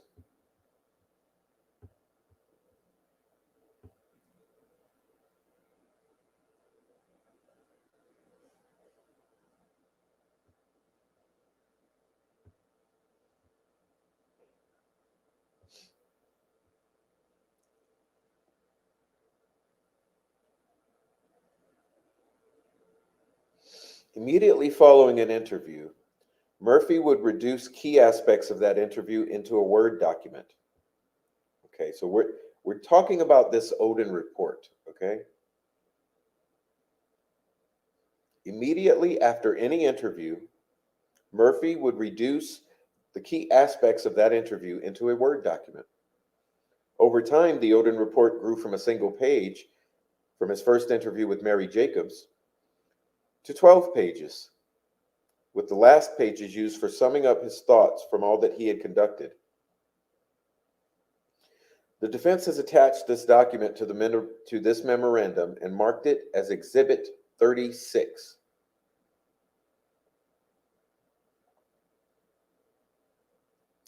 Surprisingly to Murphy, even though he was handing over to Unified Command powerful evidence that really painted a clear picture of who was involved in the murders, Holman and Liggett did not even seem interested. Eventually, Murphy said that Unified Command phased out the Odinish Rush County angle. He figured that this phasing out was due to Unified Command knowing things that he didn't know, that eliminated the Odinism angle. Murphy further stated, I kind of took my marching orders and just did what I was told and where I went and where I was needed. In other words, Murphy trusted that Unified Command was doing the right thing. Oh, major faux pas. The defense would encourage the court to stop and review this document before continuing to read this memorandum, as the Odin report will be discussed over the next several pages. Who is Brad Holder? Who is Patrick Westfall? Who is Johnny Messer? Who is Elvis Fields? Who is Rod Abrams? And why does the evidence strongly point towards these men as having been involved in the murders of Abby and Libby? The Odin report provides much of the information. However, the report is not the only source of evidence provided by the state of Indiana that links these men to the murders. The investigative fingerprints of Todd Click and the late Greg Ferenczi, rest in peace, are prominently peppered throughout the Odin report as well. Click also prepared a roughly 85-page report and delivered it to Unified Command. However, the defense did not receive this document until September 8, 2023, nearly 10 months after the defense counsel entered their appearance. The defense will now show what Liggett and the rest of Unified Command knew but refused to act on. This information is also what Liggett concealed from Judge Diener. The defense will include the evidence that links these men to the crime scene and to each other, including intimate knowledge that these men had of the crime scene that only someone who had been at the crime scene would know. Let's read that again. The defense will include evidence that links these men to the crime scene and to each other, including intimate knowledge that these men had of the crime scene that only someone who had been at the crime scene would know. Brad Holder's connection to the crime scene. Brad Holder's son, Logan Holder, was dating Abby Williams, one of the victims, at the time of the murders. Nobody denies this fact. Amber Holder, for example, discusses this fact on page 9 of the Odin report. Exhibit 37 is a document memorializing the only known interview of Brad Holder concerning Delphi murders, at least through August 30, 2023. In that document, it is learned that Brad Holder details that he was usually in Delphi every weekend visiting his friend Patrick Westfall. In that document, it is learned that Brad Holder details that he was usually in Delphi every fucking weekend visiting his friend Patrick Westfall and attending, as a true, religious ceremonies at Westfall's house, usually on Sundays. As a true is interchangeable with Odinism. Patrick Westfall described to law enforcement that Asatru was a warrior-type religion with many gods, including Odin and Thor. This report is marked as Exhibit 39. Westfall and Holder had been friends prior to the murders of Abby and Libby. In fact, Westfall and Holder were found in a photograph together as late as January 21, 2017. Find attached a copy of said photograph marked as Exhibit 38. Murphy noted on page 11 of the Odin report that Westfall appears 10 times in pictures that Holder posts on Facebook prior to February 13, 2017, the day of the murders, allegedly. Westfall appears 10 times in pictures that Holder posts on Facebook prior to the alleged day of the murders. However, after the alleged day of the murders, Westfall does not appear in any of Holder's photos. What happened to the friendship of Holder and Westfall? Well, Amber Holder told a different story. As can be viewed on page 9 of the Odin report, Amber told law enforcement the following, and I quote, "She said that Brad spoke of Patrick one time when he was intoxicated." Let me translate. Holder spoke of Westfall one time when he was shit-faced drunk and said that he and Westfall got into a fight and they would no longer speak to each other. He told her that he and Westfall were in the woods near the fucking river or Deer Creek conducting a ritual. One of them said or did something that the other didn't agree with, like maybe kill a girl. And they're no longer fucking friends or talking to each other because they gotta let it cool down for several years. She said the river was near Patrick's house, who lives near Deer Creek. Patrick Westfall was living in Delphi at the time. This document is a narrative report of what is believed to be the only police interview of Patrick Westfall. Attached, find DIN 00025561, marked as Exhibit 39, and find it filed as confidential. The address where Westfall was living at the time, let's catch you guys up, apologize. Oh gosh, I forgot about that. Okay, apologize, let's see.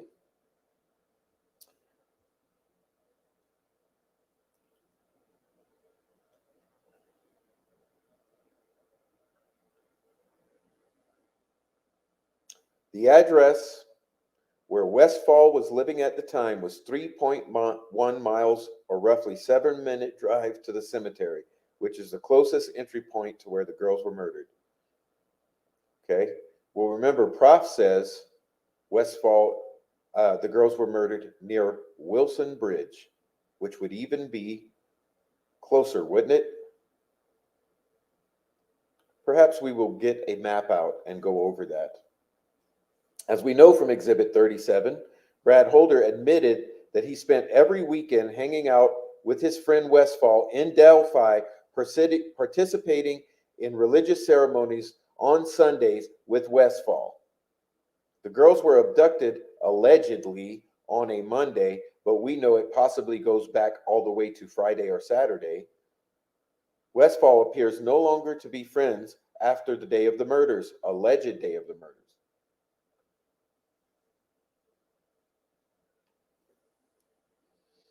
Defense is unaware as to whether law enforcement were even mildly curious enough to seek Brad Holder or Patrick Westfall out and ask them about the explosive information Amber told the police about an argument over a ritual gone bad in the woods. Read that again. Ritual gone bad in the woods. What does Prof say? Drug deal gone bad in the woods that then was taken advantage of and used. A ritual was then performed on the second victim. So we have a drug deal gone bad, ritual gone bad, dead girls. Additionally, Allen's defense team is unaware whether law enforcement sought a search warrant for Holder's or Patrick Westfall's homes. Amber Holder tells a second and equally disturbing story. When interviewed a second time, Amber discussed another conversation she had with Holder. She had gone to Holder's house to visit him. While the children were upstairs, she inquired about Westfall under the ruse that Amber's girlfriend had a date with Patrick. This is what is contained on page 10 of the Odin report. Page 10 of the Odin report, I will quote. Brad became very nervous and told her that she needed to stay away from Westfall or she would end up dead. She said that Brad told her Westfall and his crew was responsible for the murders of the girls in Delphi. Who is Westfall's crew? Who is Westfall's crew? In the chat? Can you put it in the chat? Who is Westfall's crew?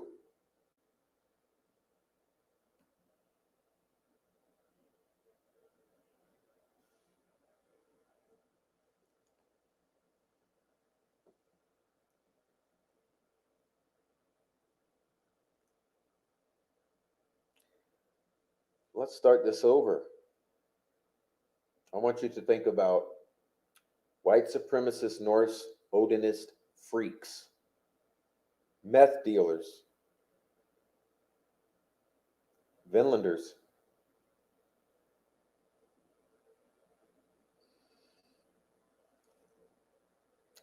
She said that Holder told her that Westfall and his crew was responsible for the murders of the girls in Delphi and the fire that killed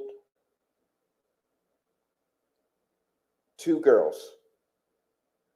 I asked her if she knew of the fires in Florida that killed 4 girls, and she said she was not familiar with any fires that killed any children until Brad mentioned it today. What is she talking about here? What did he say to her? Westfall and his crew. Who is the crew?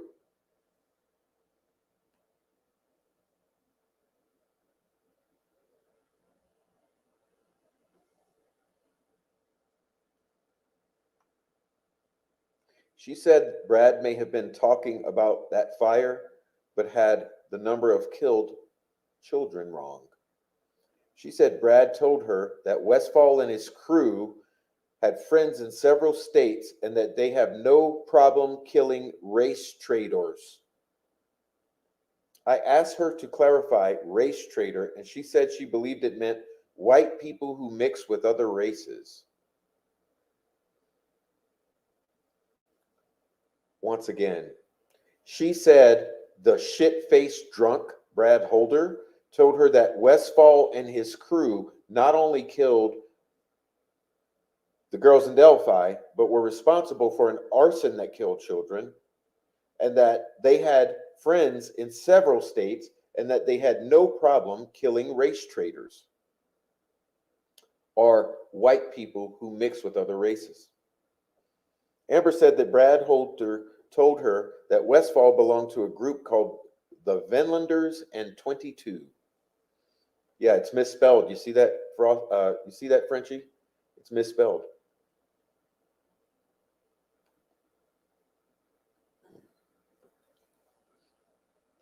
She said that this shit-faced drunk Brad Holder told her that Westfall belonged to a group called the Vinlanders. Remember that the sticks are placed in the shape of a V, the bodies are placed in the shape of a V.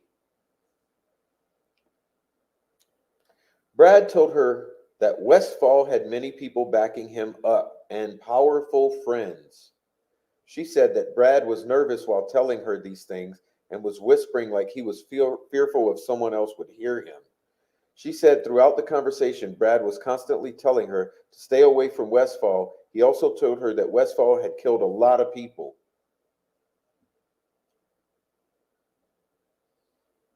And it didn't matter if they were innocent or not. She believes Holder is actually scared of Westfall. Prior to Amber leaving, she said that Holder told her to stay off Westfall's radar. And I can only protect you as so much if you keep asking questions. He also told her that if Westfall found out she was married to him, that she would be in danger. Shit-faced Brad Holder also questioned her on why Westfall would be going on a date that he was under the impression that Westfall was married or engaged to someone.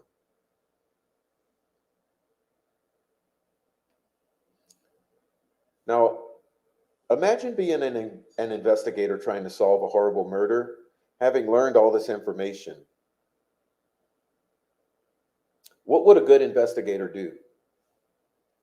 What would good leadership in the form of a unified command do with this information?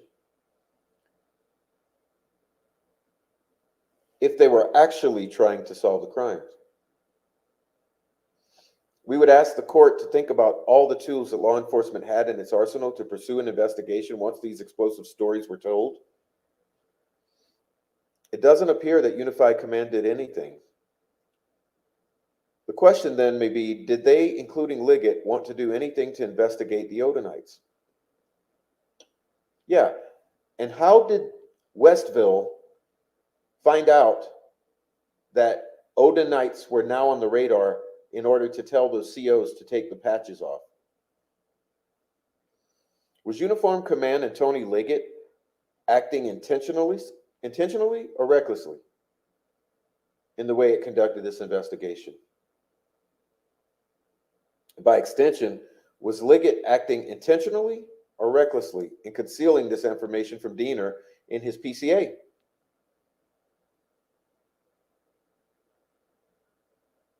Which was full of misrepresentations. What else linked Holder to the crime, other than all this shit and his Facebook? Holder posted a photo of a hand marked with the exact rune found on Abby's body on April 7, 2017. Attached and marked as Exhibit 41 is a Facebook post that displays Brad Holder's hand. The photo displays Brad Holder showing off a rune that was inked onto his hand, not a tattoo, but from an ink pen. This rune that Brad Holder is proudly showing off is the same rune that the killers laid on Abby's body using sticks. This image was posted by Holder approximately 52 days after the murders. The public had no idea what the crime scene looked like and that Abby had sticks placed on her body like a Hagal rune. Yet Brad Holder coincidentally, Holder showed off the same rune that was found on Abby's body. Add that to the pile of other coincidences with his Facebook postings, including the positioning of her body. That should be important information for curious, honest, and well-intentioned law enforcement officers, which we don't seem to have here.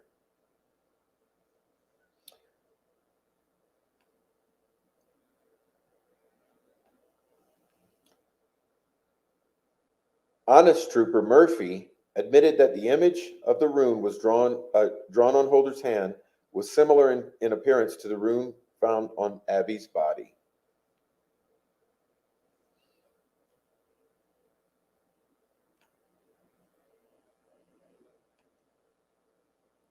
Wow, did I get behind again? No?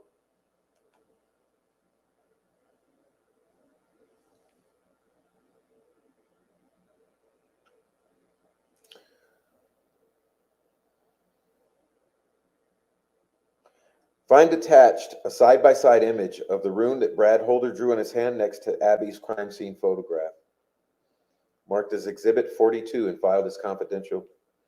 Trooper Holman, on the other hand, refused to admit that the two images on Exhibit 42 look similar, saying, "I mean, it's a stretch that you could say that's the exact same formation," is what Holman said when comparing the two. By admitting those images, that those images match or look like each other, Holman would then have to be admitting that Holder should have been a suspect, because the rune on Holder's hand matched the rune found on Abby's body when the details of the crime scene were not known to the public. That is why honest cop Murphy admitted the obvious, that the two images looked alike. But Holman refuses to admit the obvious. Holman has hitched his wagon to Richard Allen's guilt and can't consider any other candidate, and certainly cannot concede that Unified Command's investigation has been a shameful embarrassment or a total fucking corrupt setup. Therefore, Holman has to continue the charade of proclaiming that the two images contained in Exhibit 42 don't look similar, whether he actually believes it or not. As you see with many of these guys, what they believe privately and speak about amongst each other privately does not always match up to what they are willing to testify to publicly.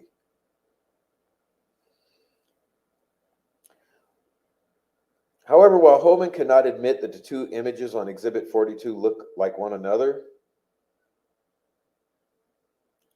he is the same person that claimed that only minor differences exist between Sketch 1 and 2. What the hell? So Holman, talking about gaslighting, Holman says that only minor differences exist between Sketches 1 and 2. As you will learn later in this memorandum, Sarah Carbo claims to have observed a man walking down the road with mud on his clothing around 3:57 p.m. on the day of the murders, allegedly. The man she observed turned into Sketch 1.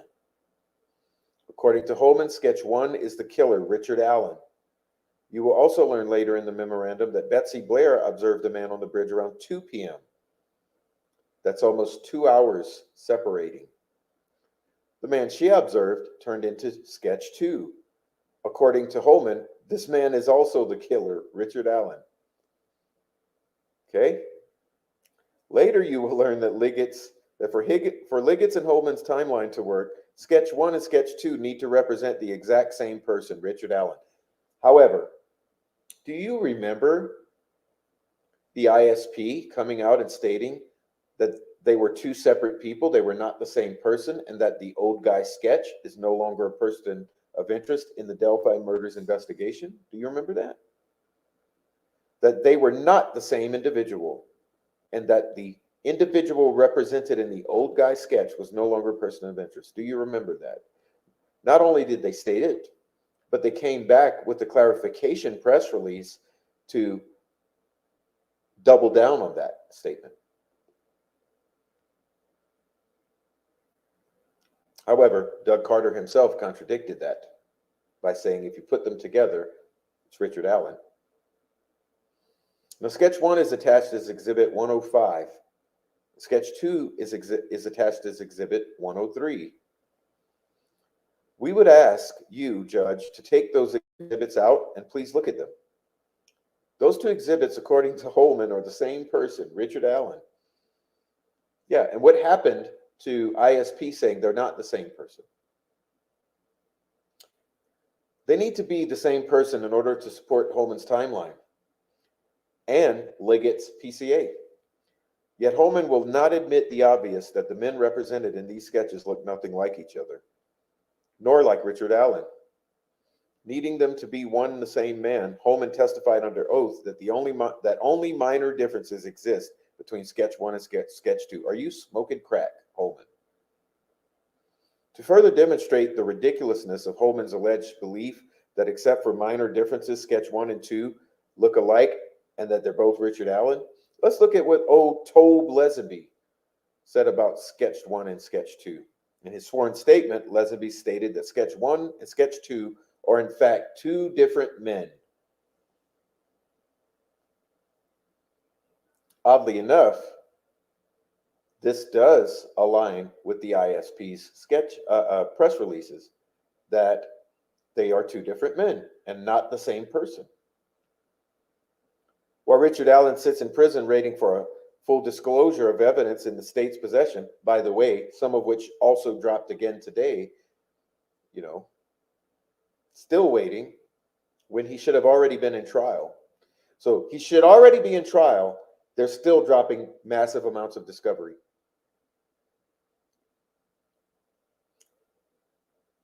The current sheriff and the former sheriff can't even keep their story straight as to how many men were fucking involved and whether or not sketch 1 or sketch 2 represent the same men or not.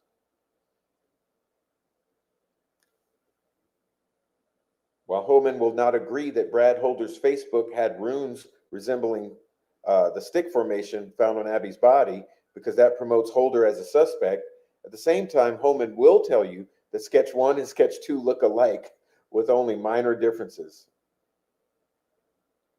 Because that promotes Richard Allen as the fucking suspect. How far was Holman willing to stretch this incredible claim? When Holman was asked which resembles each other more, sketch 1 and sketch 2 are the two images found side by side in Exhibit 42 of the rune on Holder's hand and the sticks on Abby's crime scene photo, Holman claimed that the sketch 1 and 2 looked more alike to each other than the two images found in Exhibit 42 happened to look alike, like each other. We asked this court the same fucking question. If you see the same answer as Holman, please look at sketch 1 and 2, audience. Do they look more alike to each other than the tattoo or the ink drawing on Holder's hand to the drawings of the stick arrangement on Abby's body? The fact that Holman refuses under oath to admit the obvious truth should provide insight into whether Holman and his fellow United Command member, Liggett, acted intentionally in concealing information from Diener. What is going on with this unified command?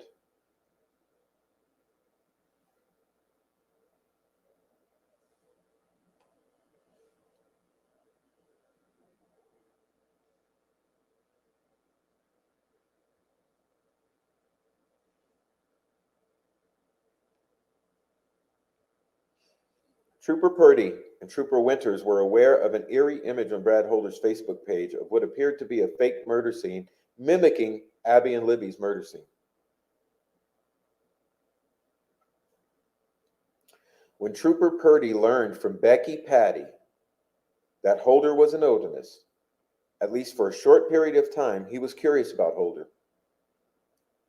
This short-term curiosity led Purdy looking into Brad Holder's Facebook, where he found a very eerie photograph. This photograph is marked as Exhibit 43. It shows two girls lying on what appears to be the ground of a forest. The girls are either dead or posed as if they were dead. The girls have tree limbs arranged over their bodies. What are the odds? What are the odds here? Hello?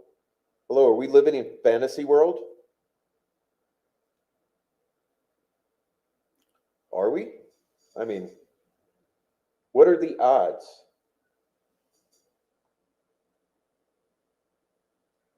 The girl in the forefront of the photograph has her left arm and hand positioned very similarly to that of Libby's left arm and hand, outstretched above her head. What are the odds? The defense has prepared a side-by-side photograph of the mimicked photograph compared with the crime scene photograph of Libby, which is marked as Exhibit 44 and filed as confidential. Although both girls are dressed and the limbs on the girls are not arranged exactly like the limbs and sticks on Abby and Libby, the similarity of that photo found on Brad Holder's Facebook page is pronounced. Purdy did not think much of this photograph in terms of its implicating Brad Holder, At least that is what he is now claiming in 2023. However, even before Purdy had found that disturbing image on Holder's Facebook page, a tipster had beat him to the punch by finding it much, much easier. The contents of a February 16, 2017 tip, okay, 2 days after they were allegedly found, was written up in a report designated as DIN 48. This will be Exhibit 45. The tip came in just 2 days after the girls were found. This tip said the following. Okay, before I read it, please, before I read it, put down all of your preconceived notions. Anything you ever thought you knew about this case. Focus on this alone. 2 days after the girls were allegedly found, there was a tip that said the following.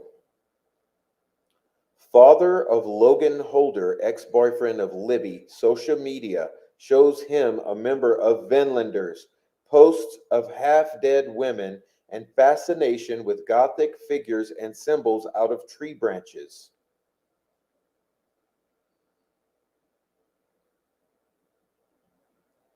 Okay, listen up. No one knew what the crime scene looked like, except those who were there, those who found the girls, and the crime scene techs who came in and law enforcement. No one was supposed to know what those bodies look like. 2 days after they are discovered, a tip comes in, tip number 48. It says, father of Logan Holder, Brad Holder.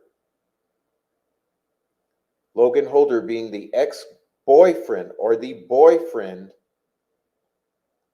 technically, of Abby, but the ex-boyfriend of Libby, according to this tip. His social media shows him a member of the Vinlanders.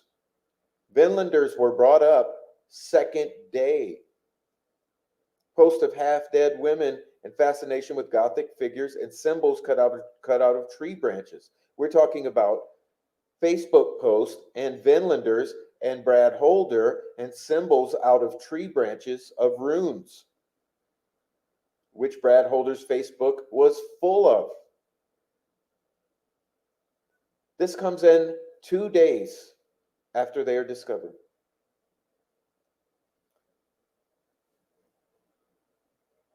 This report shows that Liggett actually approved further investigation into Brad Holder based upon that tip. This very same disturbing image came to the attention of law enforcement a third time by way of a gentleman named Ryan Boucher from Georgia. This tip was received through Trooper Joseph Winters on April 12, 2017, and converted into a report. An unredacted copy of this report is attached and marked as Exhibit 46 and, of course, marked as confidential. The defense will hereinafter refer to this report as the Winters Report. Ryan Boucher has also signed an affidavit detailing his failed attempts to gain the interest of Carroll County law enforcement. Oh, really? Concerning the information that he discovered on Holder's social media. That affidavit is attached and marked as Exhibit 47. Boucher's affidavit also deals in other aspects of the case discussed in this memorandum. As the affidavit details, Boucher talked directly to Sheriff Tobe Lesenby about his findings. This conversation would have occurred sometime before Boucher's April 12, 2017 conversation with Trooper Winters. We have not viewed any report in which Lesenby memorializes this conversation with Boucher, although it theoretically might be found in the state of Indiana's most recent evidence dump or in today's evidence dump. Lesenby told Boucher that Holder was not a suspect, made him go away, and quickly dispensed of the phone call as detailed in Boucher's affidavit. Despite Lesenby's comments essentially telling Boucher to F off, that Holder had been eliminated as a suspect, Boucher was undeterred. He felt something was off and called the state police post. As detailed in the Winters report, once Boucher provided his ID, Boucher then provided Winters pictures from Holder's social media account depicting tree limbs on the ground, displaying runes, consistent with the Odin belief system. Winters report, page 2. Then Winters wrote in the report that the provided media pictures show unknown young girls believed to be dressed with deceased with sticks placed over their bodies. Think about this. No one knows about this crime scene, allegedly. Yet he is centering in on this, and he's saying the provided media pictures show unknown young girls believed to be deceased with sticks placed over their bodies. The sticks across the female on Holder's media were believed to be symbols or runes.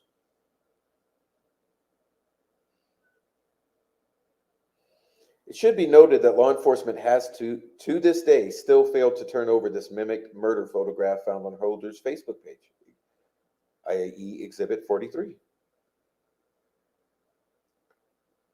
Fortunately, defense counsel was able to find Winters' report in the sea of evidence, and upon reading it, understood the potential importance of this photograph, or that this photograph may have, in terms of Holder's culpability in the murders. The only problem is that law enforcement had failed to produce it for the defense. Fortunately, through due diligence, the defense team located Boucher, drove to Georgia, and met with him, who then was willing to provide the images to Richard's defense team, and did in fact turn those images over to Richard Allen's defense team. Even as recently as at his August 23rd, 2023 deposition, Winters stated that he was still unable to locate the images referenced in the Winters report that Boucher had provided Winters back in April 12, 2017. This means that if the defense team had not traveled to Georgia, it would still not be in possession of this exculpatory piece of evidence and would also not have been able to ask questions at depositions to law enforcement concerning those images. Is that why just today there was received discovery? The withholding, the delay of discovery to hinder their investigation? To this very day, the state of Indiana has yet to turn over the images to Boucher, that Boucher provided Winters back in 2017, April. Following his interaction with Boucher, as can be read in Winters' report, it was apparent that Trooper Winters' interest was piqued. The details surrounding the February 14 2017 crime scene was a well-guarded secret and hidden from the public. Yet somehow Holder, an Odinite whose son dated one of the victims, Abby Williams, had an image on his Facebook page that closely resembled the crime scene, and two appeared to have used an ink pen to draw a rune on his hand that mimicked the very rune that was found on Abby.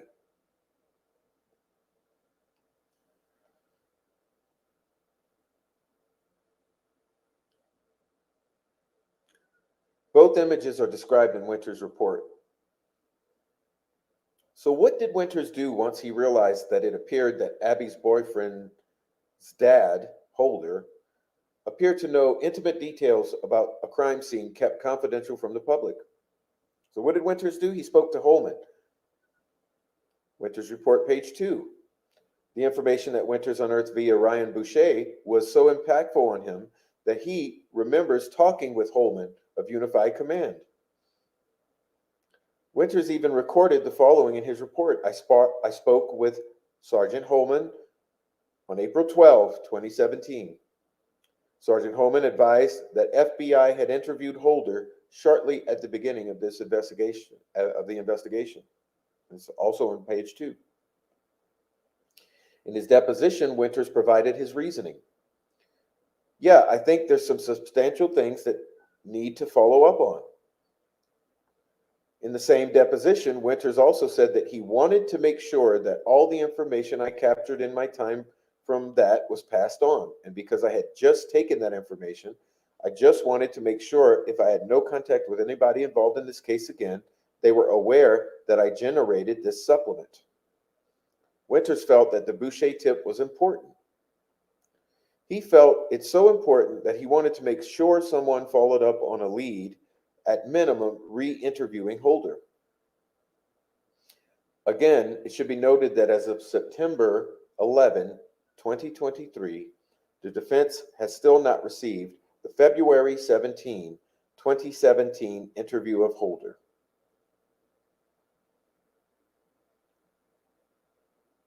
The defense has still not received the February 17, 2017 interview of Holder, unless it received it today. Even the state of Indiana's most recent discovery jump prior to today did not contain Holder's February 17 interview. However, on September 8, 2023, Rick's defense team learned something very interesting. On about September 4th, 2023, Holman finally followed up on Winters' request by finally re-interviewing Holder. It only took 5+ years.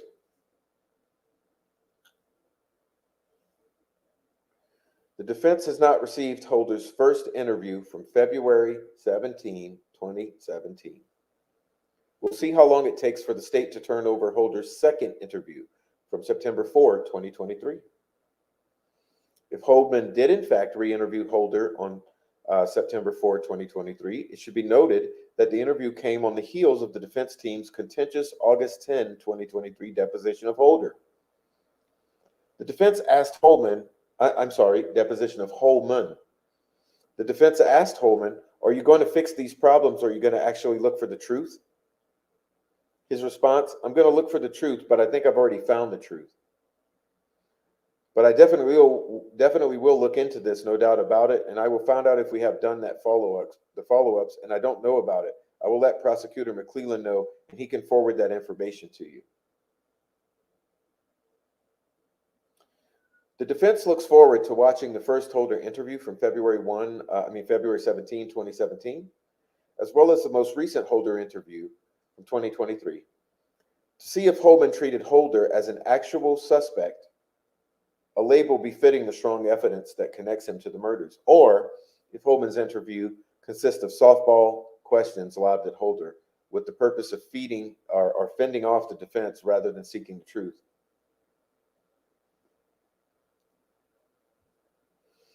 Brad Holder created a creepy painting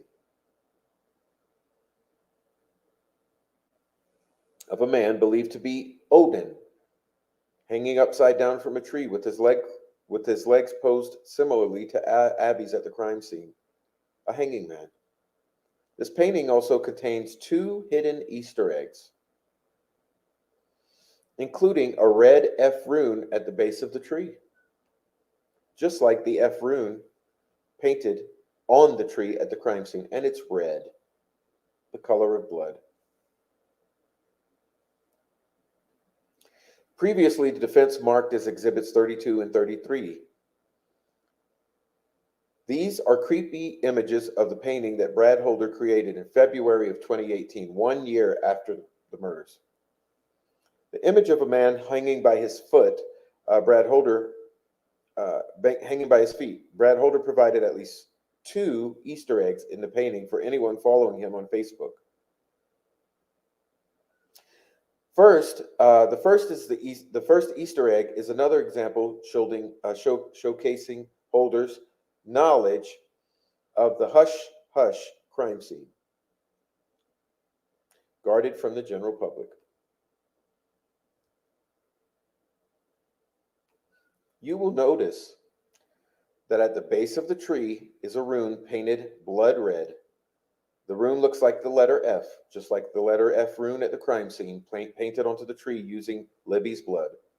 The other Easter egg is the date that Brad Holder placed on the painting in the lower right-hand corner of the painting. You will see that it looks like 217 and then some gibberish. It looks therefore like a month, February, and a year, 2017. Abby and Libby were slain in February of 2017. Upon closer inspection, it appears that the date in the corner may be 2/17/18. If so, this painting was drawn 1 year to the day that Brad Holder was interviewed by police and then easily dropped as a suspect.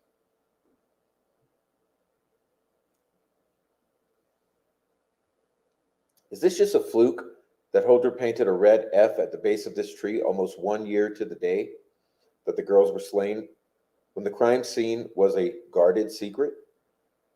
Is it just a fluke that the date in the right-hand corner of this eerie painting shows 2/17?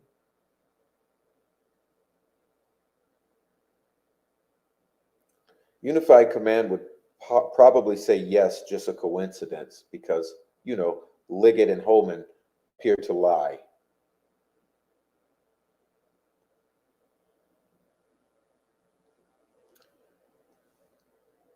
"2016, Brad Holder video from his Facebook page shows a pagan ritual, with the most important part at the very end. A man that looks like Patrick Westphal appears to be using his fingers to paint a tree. Libby's blood was found on one of the trees at the crime scene in the form of an F, a large F, that someone painted onto the tree using their fingers or some type of utensil.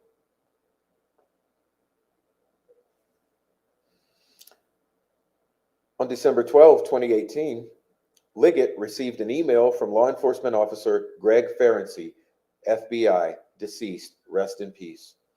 It is very informative. It's a very informative email concerning Holder's supposed alibi.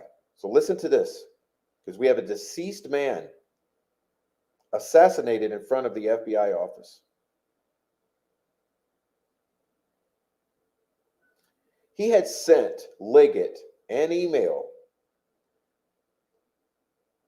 concerning Holder's supposed alibi and the investigation into whether Holder dumped his old phone and received a new phone number, and also whether Holder sold his vehicle after February 13, the day of the alleged murders, the alleged day of the murders.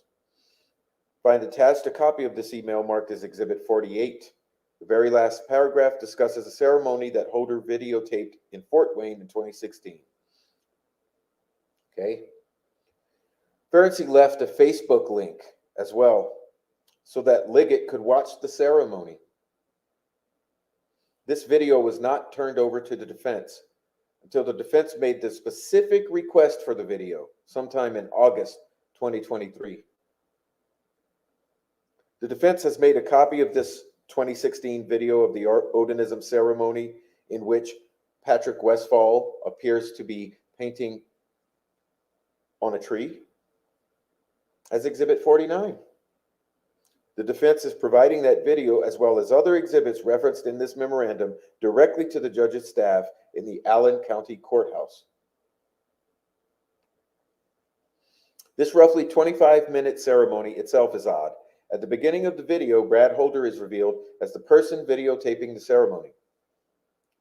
During the last few minutes of the video, when the presumed Odinites are dumping water at the base of the tree, you see a man who appears to be Patrick Westphal enter the scene.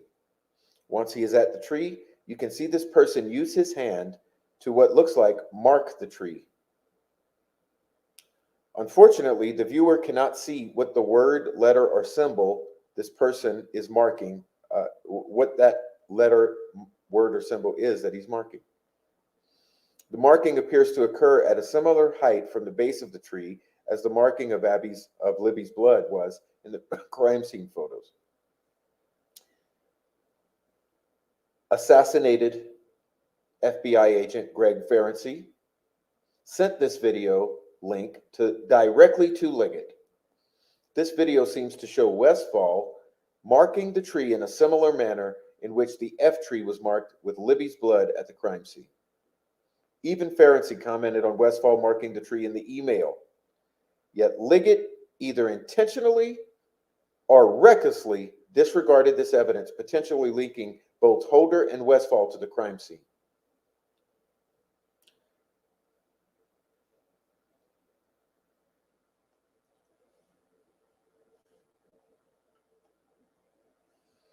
Now, what did Liggett think of Ferenczi's tip about Holder and Westphal?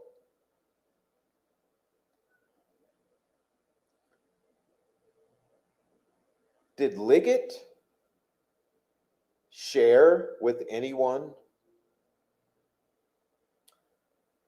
that Ferenczi had shared this information with him?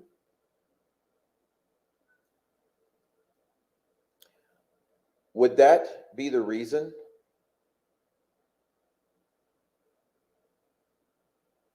that someone shows up well armed to Ferenczi's place of employment,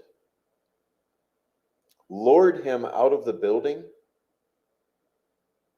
and then shot him like a dog in the parking lot?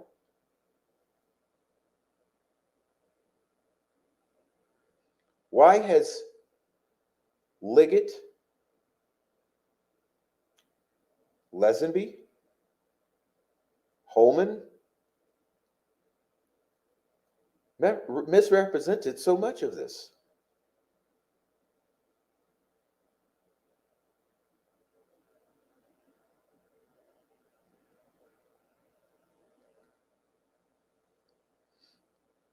Guys, I believe I've read enough today. It's a lot of reading. We will save the rest to continue on in the next episode. I think we are left with enough concerning things to discuss for the time being.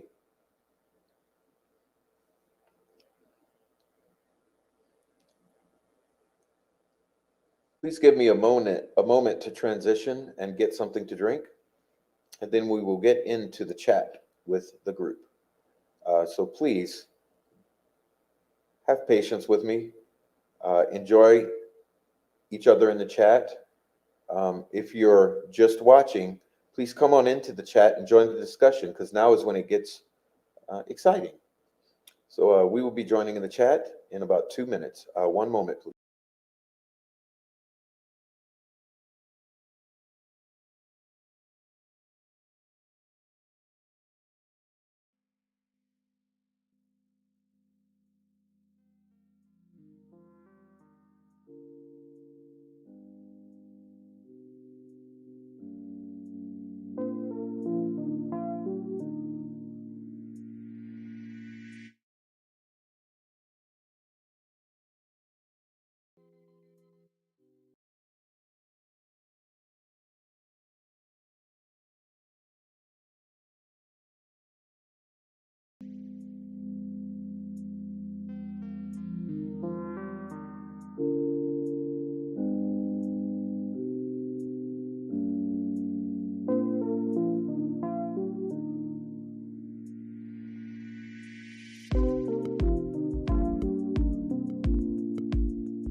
Okay, now let's go on and get on into this chat.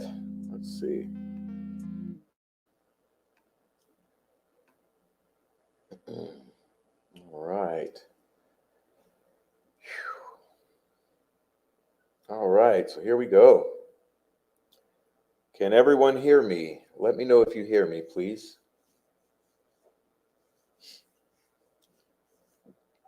Welcome, ACV. Welcome, ACV. Let me know if you hear me, please. Digital. Welcome, Digital. Welcome, Diamond Eyes. Okay, welcome, Frenchie6290. Everyone I haven't said hello to, welcome on in. Thank you for being in discussion. Lisa, welcome, Lisa. Jojo. Who else we got in here? Jen, welcome. Rachel, I said hi to you already, but hello again. And everyone else, okay? Everyone else in here.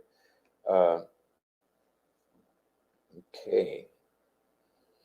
Now, let's see. Well, we have a lot to catch up on. I got to get back, right? I got to get back here. Let's get back to, we'll try to go back in time and catch up again. But this is going to be this is going to be very, very difficult. So here we go. All right, here we go. We're going way to the beginning. And I'll skim over a lot, but I'm going to see anything spicy that I missed from you guys. Okay. And we'll try to hem it up in the next 20 minutes. Okay, we got 20 minutes. Try to get out of here in 20 minutes. All right. All right, here we go. Let's see. So I'm going to start off with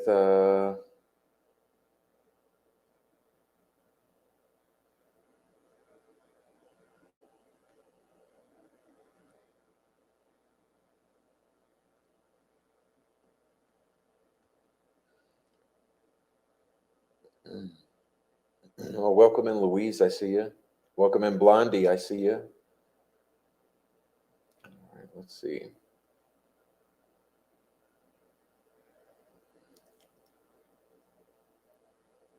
All right.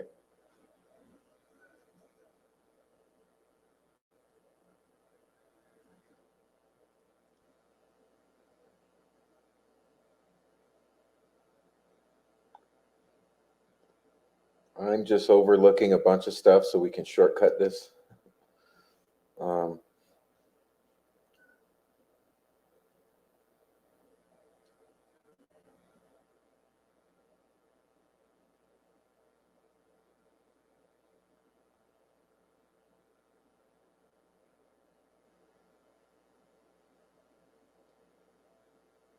I'll start with Louise.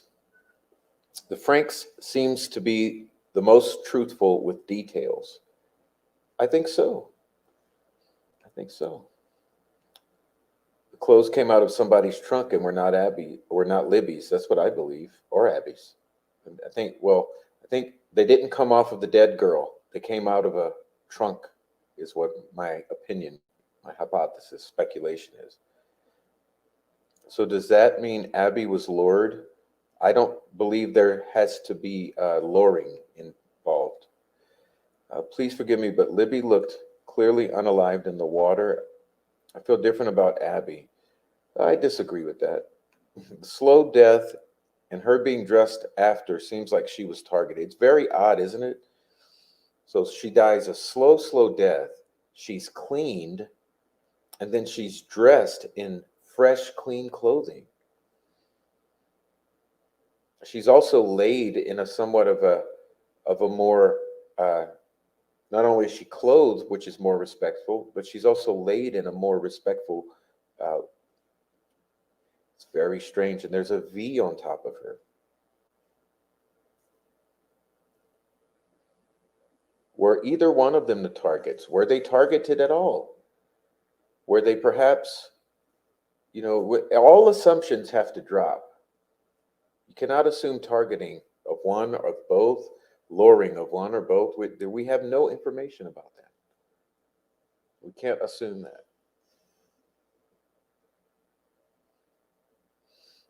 Okay.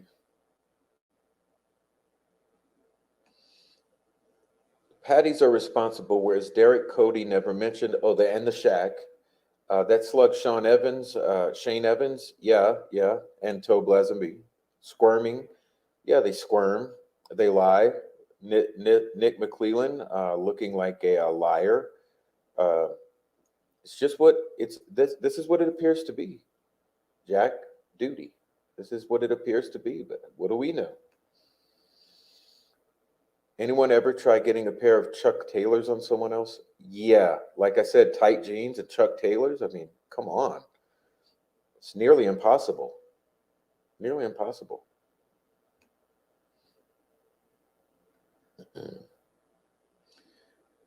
More involved. And law enforcement has insinuated multiple suspects from the beginning, so has Slick Nick. All right.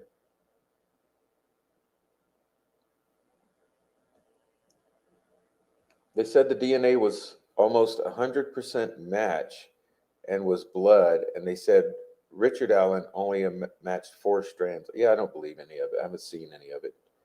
Caitlin, welcome in. I see you, Caitlin. Thanks for coming on in, Caitlin, and saying hello. Okay, 4 Pits in here. Speed kills. Welcome in, 4 Pits. Diamond Eyes. Hey, Diamond Eyes. Welcome in. Hello. And Unraveling here. Hey, welcome in, ladies. And Tober.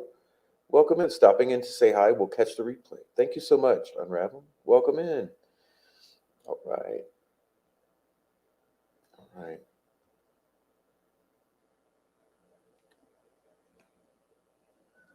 Why did Mike say the girls wouldn't leave each other's side? Welcome in, Blessings Galore. I see you too. Hello. Welcome in, Blessings.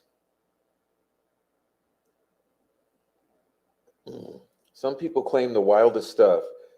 Richard Allen hauling camera and tripod equipment on his back. Well, all kind of shit. Yeah, I don't believe with any of that. I don't believe Richard Allen hauled anything except a gun. Say, you know my theory. In case you don't, my theory: Richard was there with a gun to provide perimeter security for the dope dealers. It's my theory, and I'm sticking to it until it's proven wrong. Blondie in the canoe. Where's the canoe? Were the girls moved in the canoe?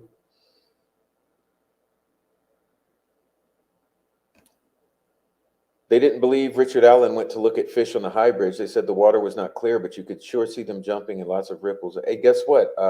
You can see the fish perfectly. The water is crystal clear and from the high bridge. I've been there, done it. All right.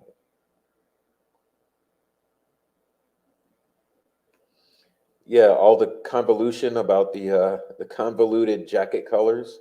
We're trying over here to make that tan jacket match bridge, guys. So you have to make it match color.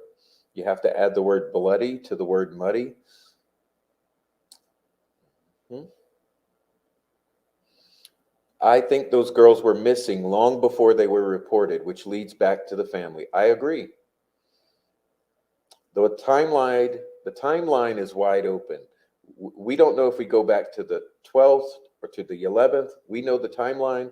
Last proof of life, aside from the sister and the family, we don't know when last proof of life is.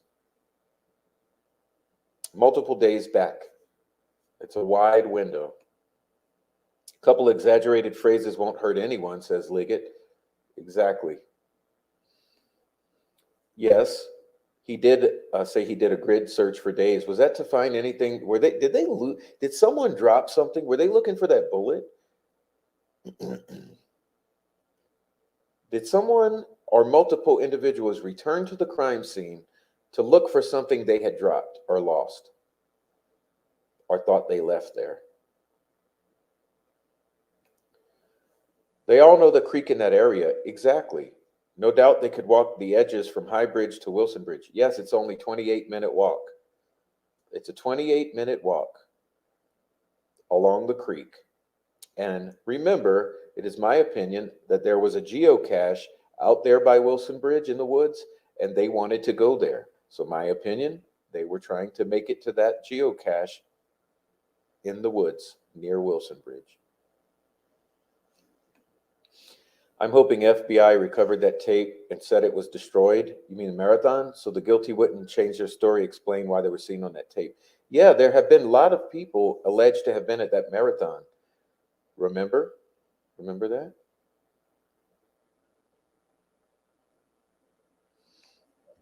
Mm.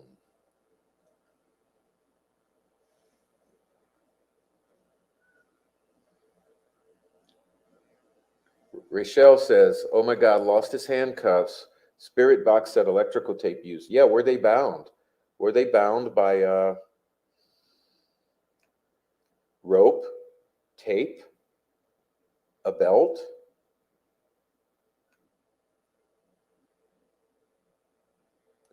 Tobe's handcuffs? Oh yeah, is that why they were metal detecting in a grid pattern? Were they handcuffed?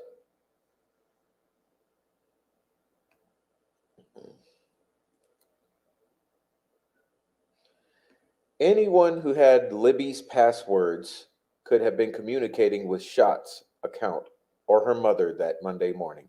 The sharing of passwords in that household is extremely concerning. You cannot assume anything came from the victim.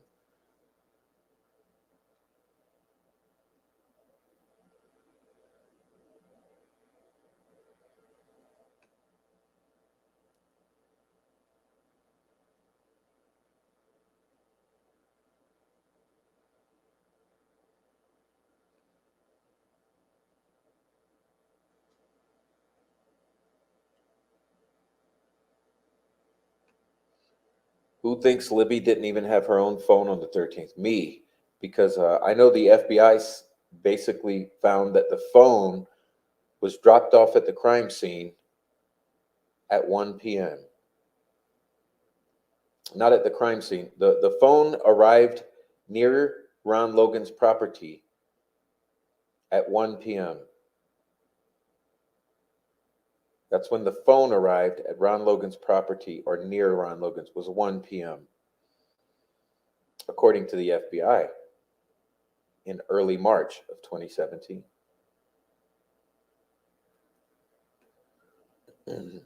I hope they have the best of the best phone data investigative team on this case. Well, remember what Doug Carter said: all federal agencies, really sounds pretty big and pretty powerful to me. Prof can read well. I couldn't. Well, you hear me stammering every other word. I stammer a lot.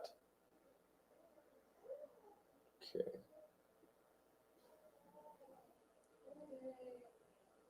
Okay, we're gonna skip. Okay. Just a moment. Okay. Lisa Marie Presley says the girls were never at the High Bridge. Yeah, I'm starting to believe that.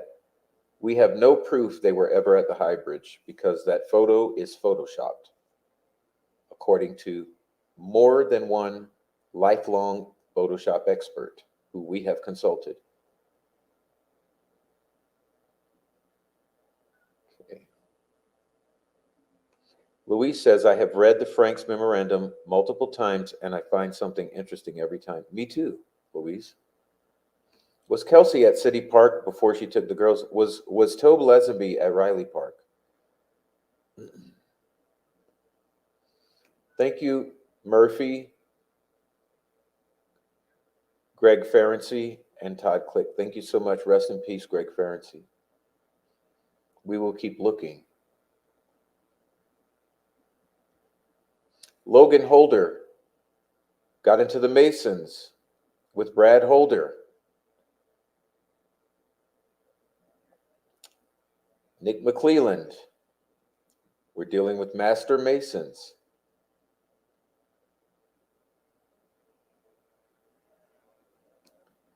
Hey, let's see.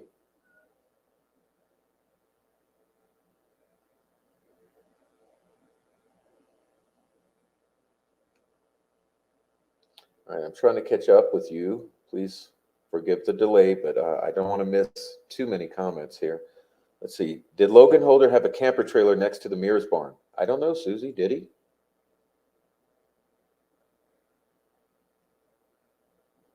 Gabe Ellis and Brad Holder, enforcers for Judge Fout's Lafayette Boys Clubs. Lafayette Boys Club.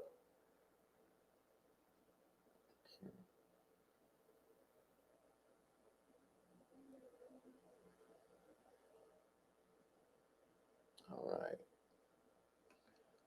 Garrett Kurtz says he doesn't remember where he was and that it's Ellie's job to fucking figure it out. Yeah. Didn't Greeno say that too?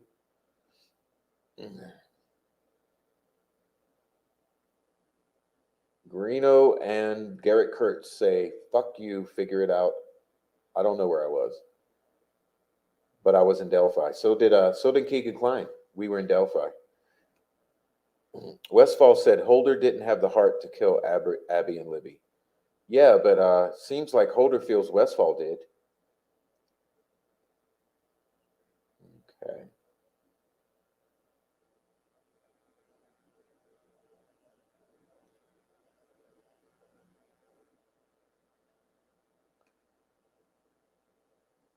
Tina Rodell saw Tyler Joe French, Josh Link, Garrett Kurtz, and one other walking towards a park that day. Wow. Wow. Diamond Eyes. You're doing great. Thank you.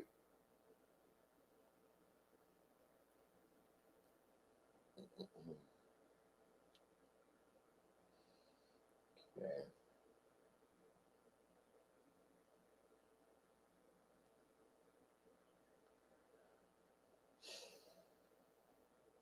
All right. Hey, ACV says, lots of good detail in the chat tonight. Great job, chat. Great job. Let's see. What about Ellis and the paper license plate? This is a little too coincidental to be dismissed.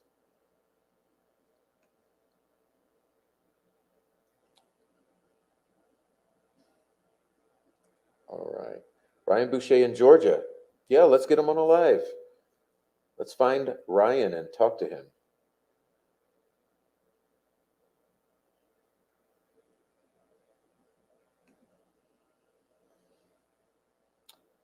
The car went back to Tyler Joe French or the tags of Kokomo with Gabe Ellis' car. Well put, exactly. All right. Ooh, excuse me. All right. Could paper tags explain why Gabe Ellis was picked up the next day?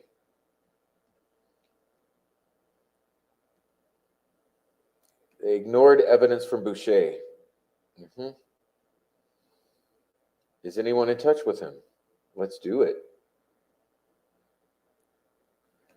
The rumor is that FBI was investigating domestic terrorists early.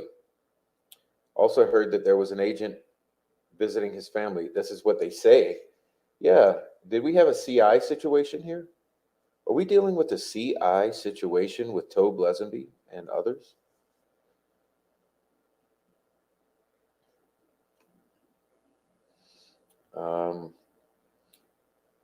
Okay. Now let's see. Domestic nationalist groups were FBI's #1 priority at that time. So no doubt they were watching and likely had people on the inside of these groups.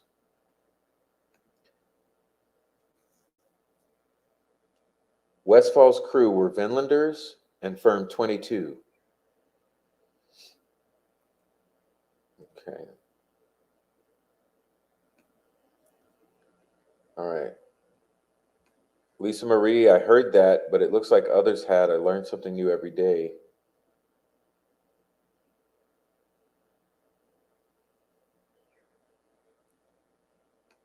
Jojo, exactly what I was wondering. The groups Rafi been mentioning over the past week or so.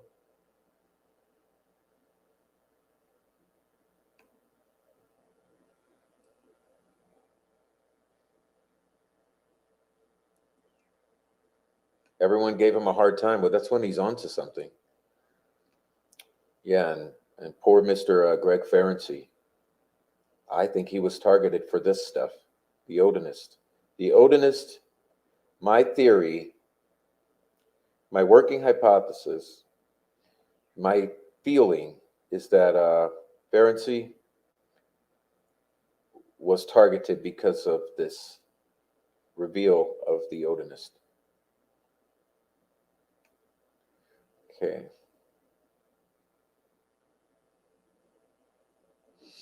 Yes, when we looked into the background, we found one Steve Creasy. We found a Steve Creasy and a female. I forget her name, but it's all documented. We got another Creasy connected to his Facebook. Okay, so through the murderer's Facebook, we found a Steve Creasy and a female named Creasy. I think it was Karen Creasy. But if you go investigate his Facebook connections, you will find a couple Creasys, oddly enough, but not Colton Creasy.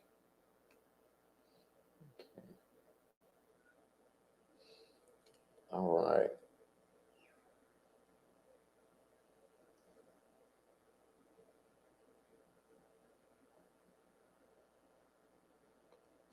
ACB says the discrepancies between statements at different times needs to be analyzed further. Susdar going off on the changes. Susdar. Amazing. Thank you for your reading. Yeah, and my throat's done now. I'm extremely tired. Okay.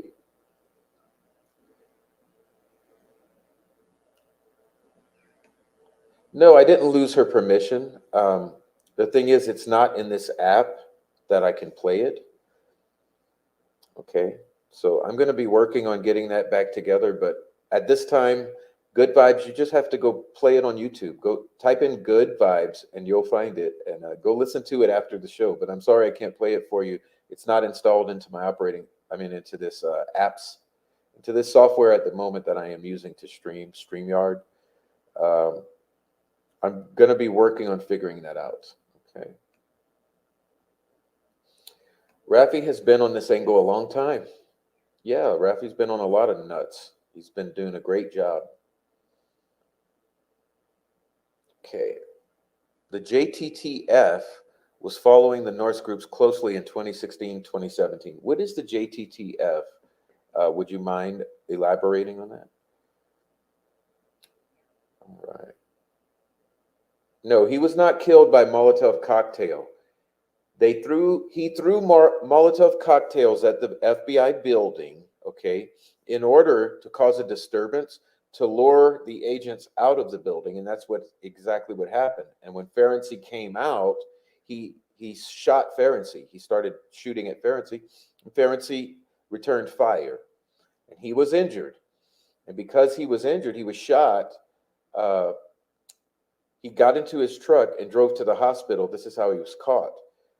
But poor Mr. Ferenczi, he died from his injuries suffered as a result of this attack. So the Molotov cocktail was thrown, and then the shooting began when the gentleman came out of the building.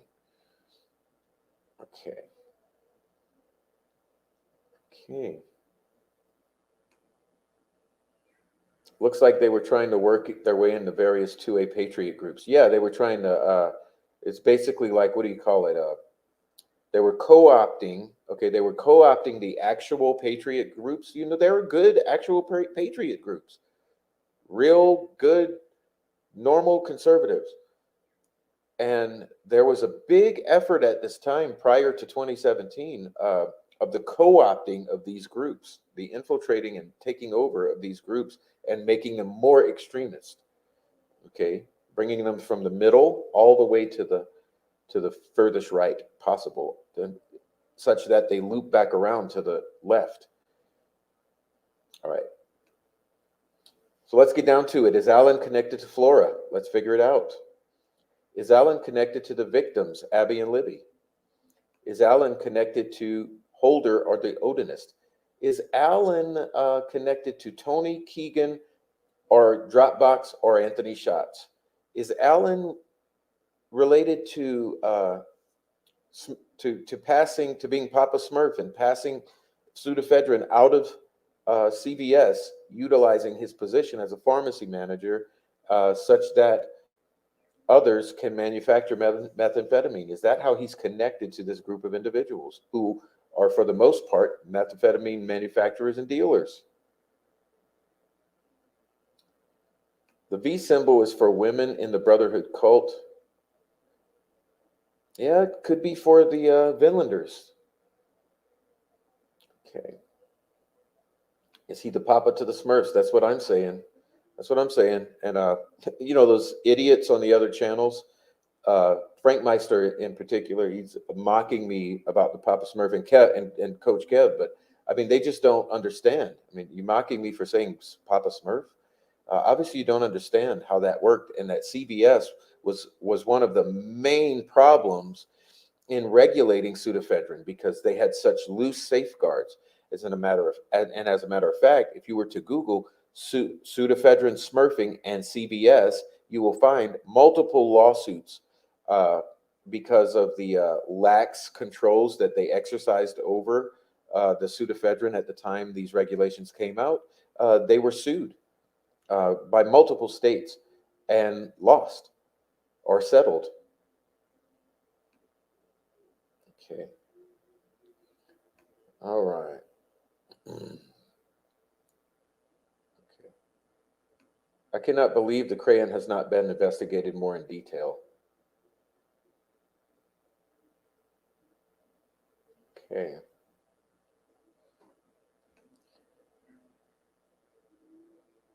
Yeah, I do recall that ACV. What is the connection to the Georgia Bureau of Investigation?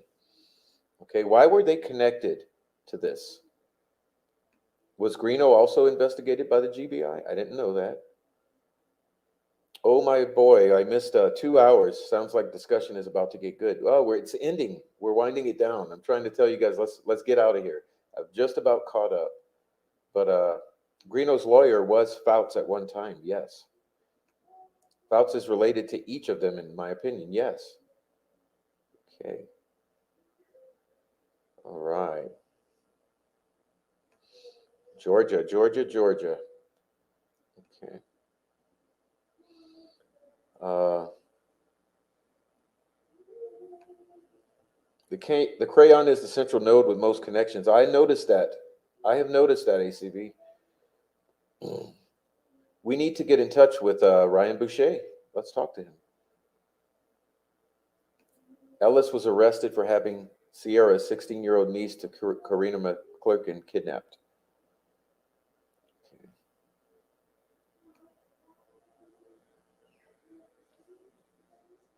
Oh, ACV, please send me an email. ACV.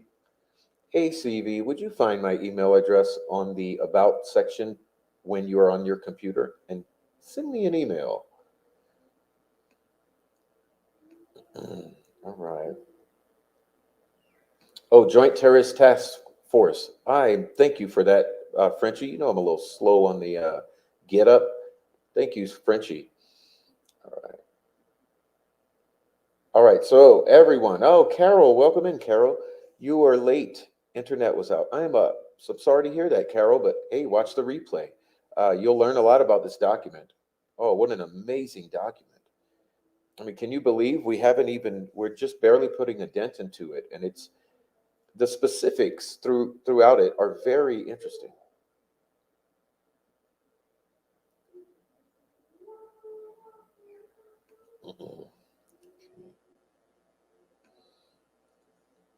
Is Canada a non-extradition state, ACB?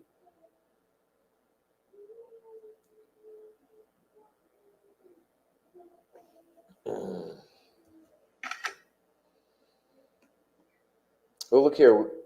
We have a prof. You look awful. Well, gee, thanks. I mean that in a concerned way. No, you don't. You're a troll. You need some rest or something. Yeah, here's what I need to do. Boot you the fuck out of here. Thank you. CBS records. Mike Cunningham says CBS records of sales may be in court evidence. Yes. Do you remember that they got video? They did a search warrant for CBS, so they did obtain evidence from CBS. So it'll be interesting to see what is produced. And like I said, anything could be in that evidence. Okay. All right. Well, well, we're about done, guys. Let's start to wrap it up. Thank you, Jen. That's so interesting. I'll re-listen to it later. Thank you. Thank you so much.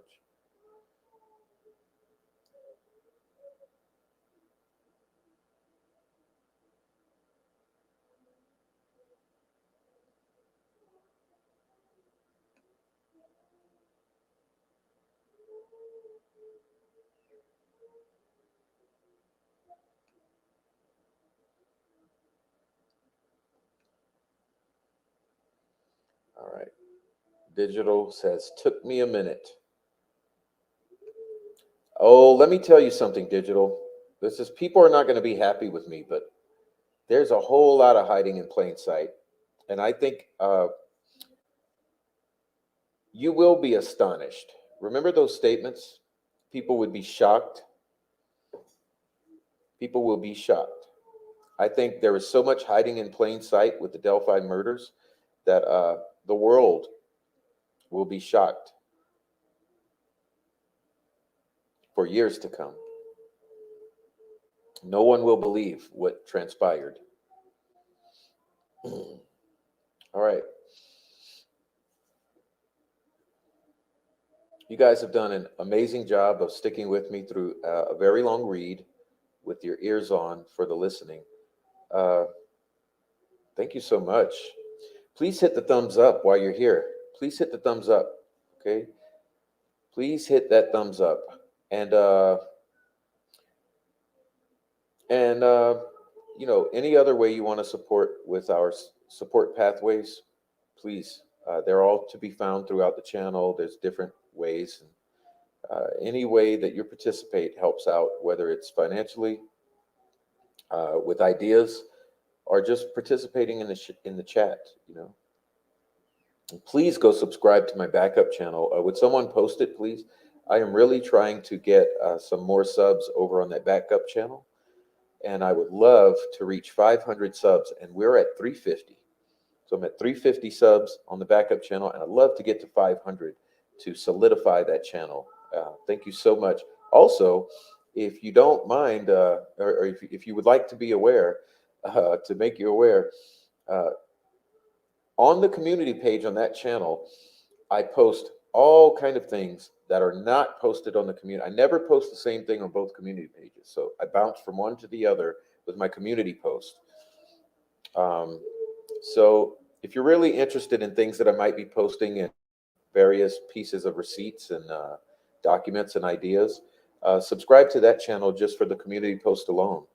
Uh, but I appreciate you all subbing to that backup channel because it'll help if we ever go down, and it will help that channel grow. If I get to 500 subs on that channel, I get access to a better level of customer service with YouTube, and little super chats and various things that the 500 sub level gets you. So I'm trying to get from 350 to 500. It shouldn't be hard. It'll just take some time, but thank you guys so much. And if you've just been listening or watching, please enter the chat to say goodnight to us. We love to, I love knowing who it is, who are those mystery viewers, because we always have mystery viewers where I don't see you in the chat, but I see that you're viewing. And I would love to see you in that chat. And I would love for you to interact with your fellow viewers in the chat, the community in the chat. It's all about you. If you're watching the replay, please be aware that you can also participate just in the comments. Just make yourself at home in the comments. This conversation continues 24/7, and it never stops. And we've got an extremely rich and lengthy history of comments in the channel and in the chats, and it's all here for your research purposes if you want to go back in time and find stuff. So this is your channel. It's my channel to sit here and share with you, but it's your channel to be a resource for you. So thank you so much for the for posting that, Amy. Thank you so much, Amy. That's a backup channel, and Thank you so much, ACV, for the generous super sticker. Thank you for the sticker again. Uh, you make me smile. Thank you very much for that. And the ideas you dropped tonight, I'm going to make sure I go back and read them again. Thank you so much. Oh, there's a new members video, ACV. I hope you see it at some point and enjoy it. Um, you'll find the new members video extremely interesting, ACV. It's in the member section for videos. It will be made public at some point if you're not a member. So don't worry if you're not a member. It will be made public at some point. Okay.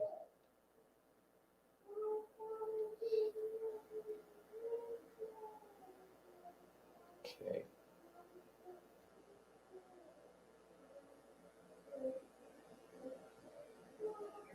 All right, I'm reading you guys. Oh yeah, Nancy Drew. Okay, Nancy Drew says, "Is Gabe Ellis deceased?" And Frenchie says, "No, in prison, eligible for parole in 2030." And what else did I miss? Yeah, until 2030. Let's hope he doesn't ever get out. Let's see. Luis Cuevas is mentioning a case she's interested in right now in North Carolina. I'll have to go look at it, Louise. Yep. Frenchie and Blondie. All right. Thank you, ACB. Okay, let's see. Blondie. I appreciate that help and that input. Why am I not seeing Blondie here? You guys are referencing Blondie, but oh she said oh, I don't want to put that on the screen. Thank you, Blondie.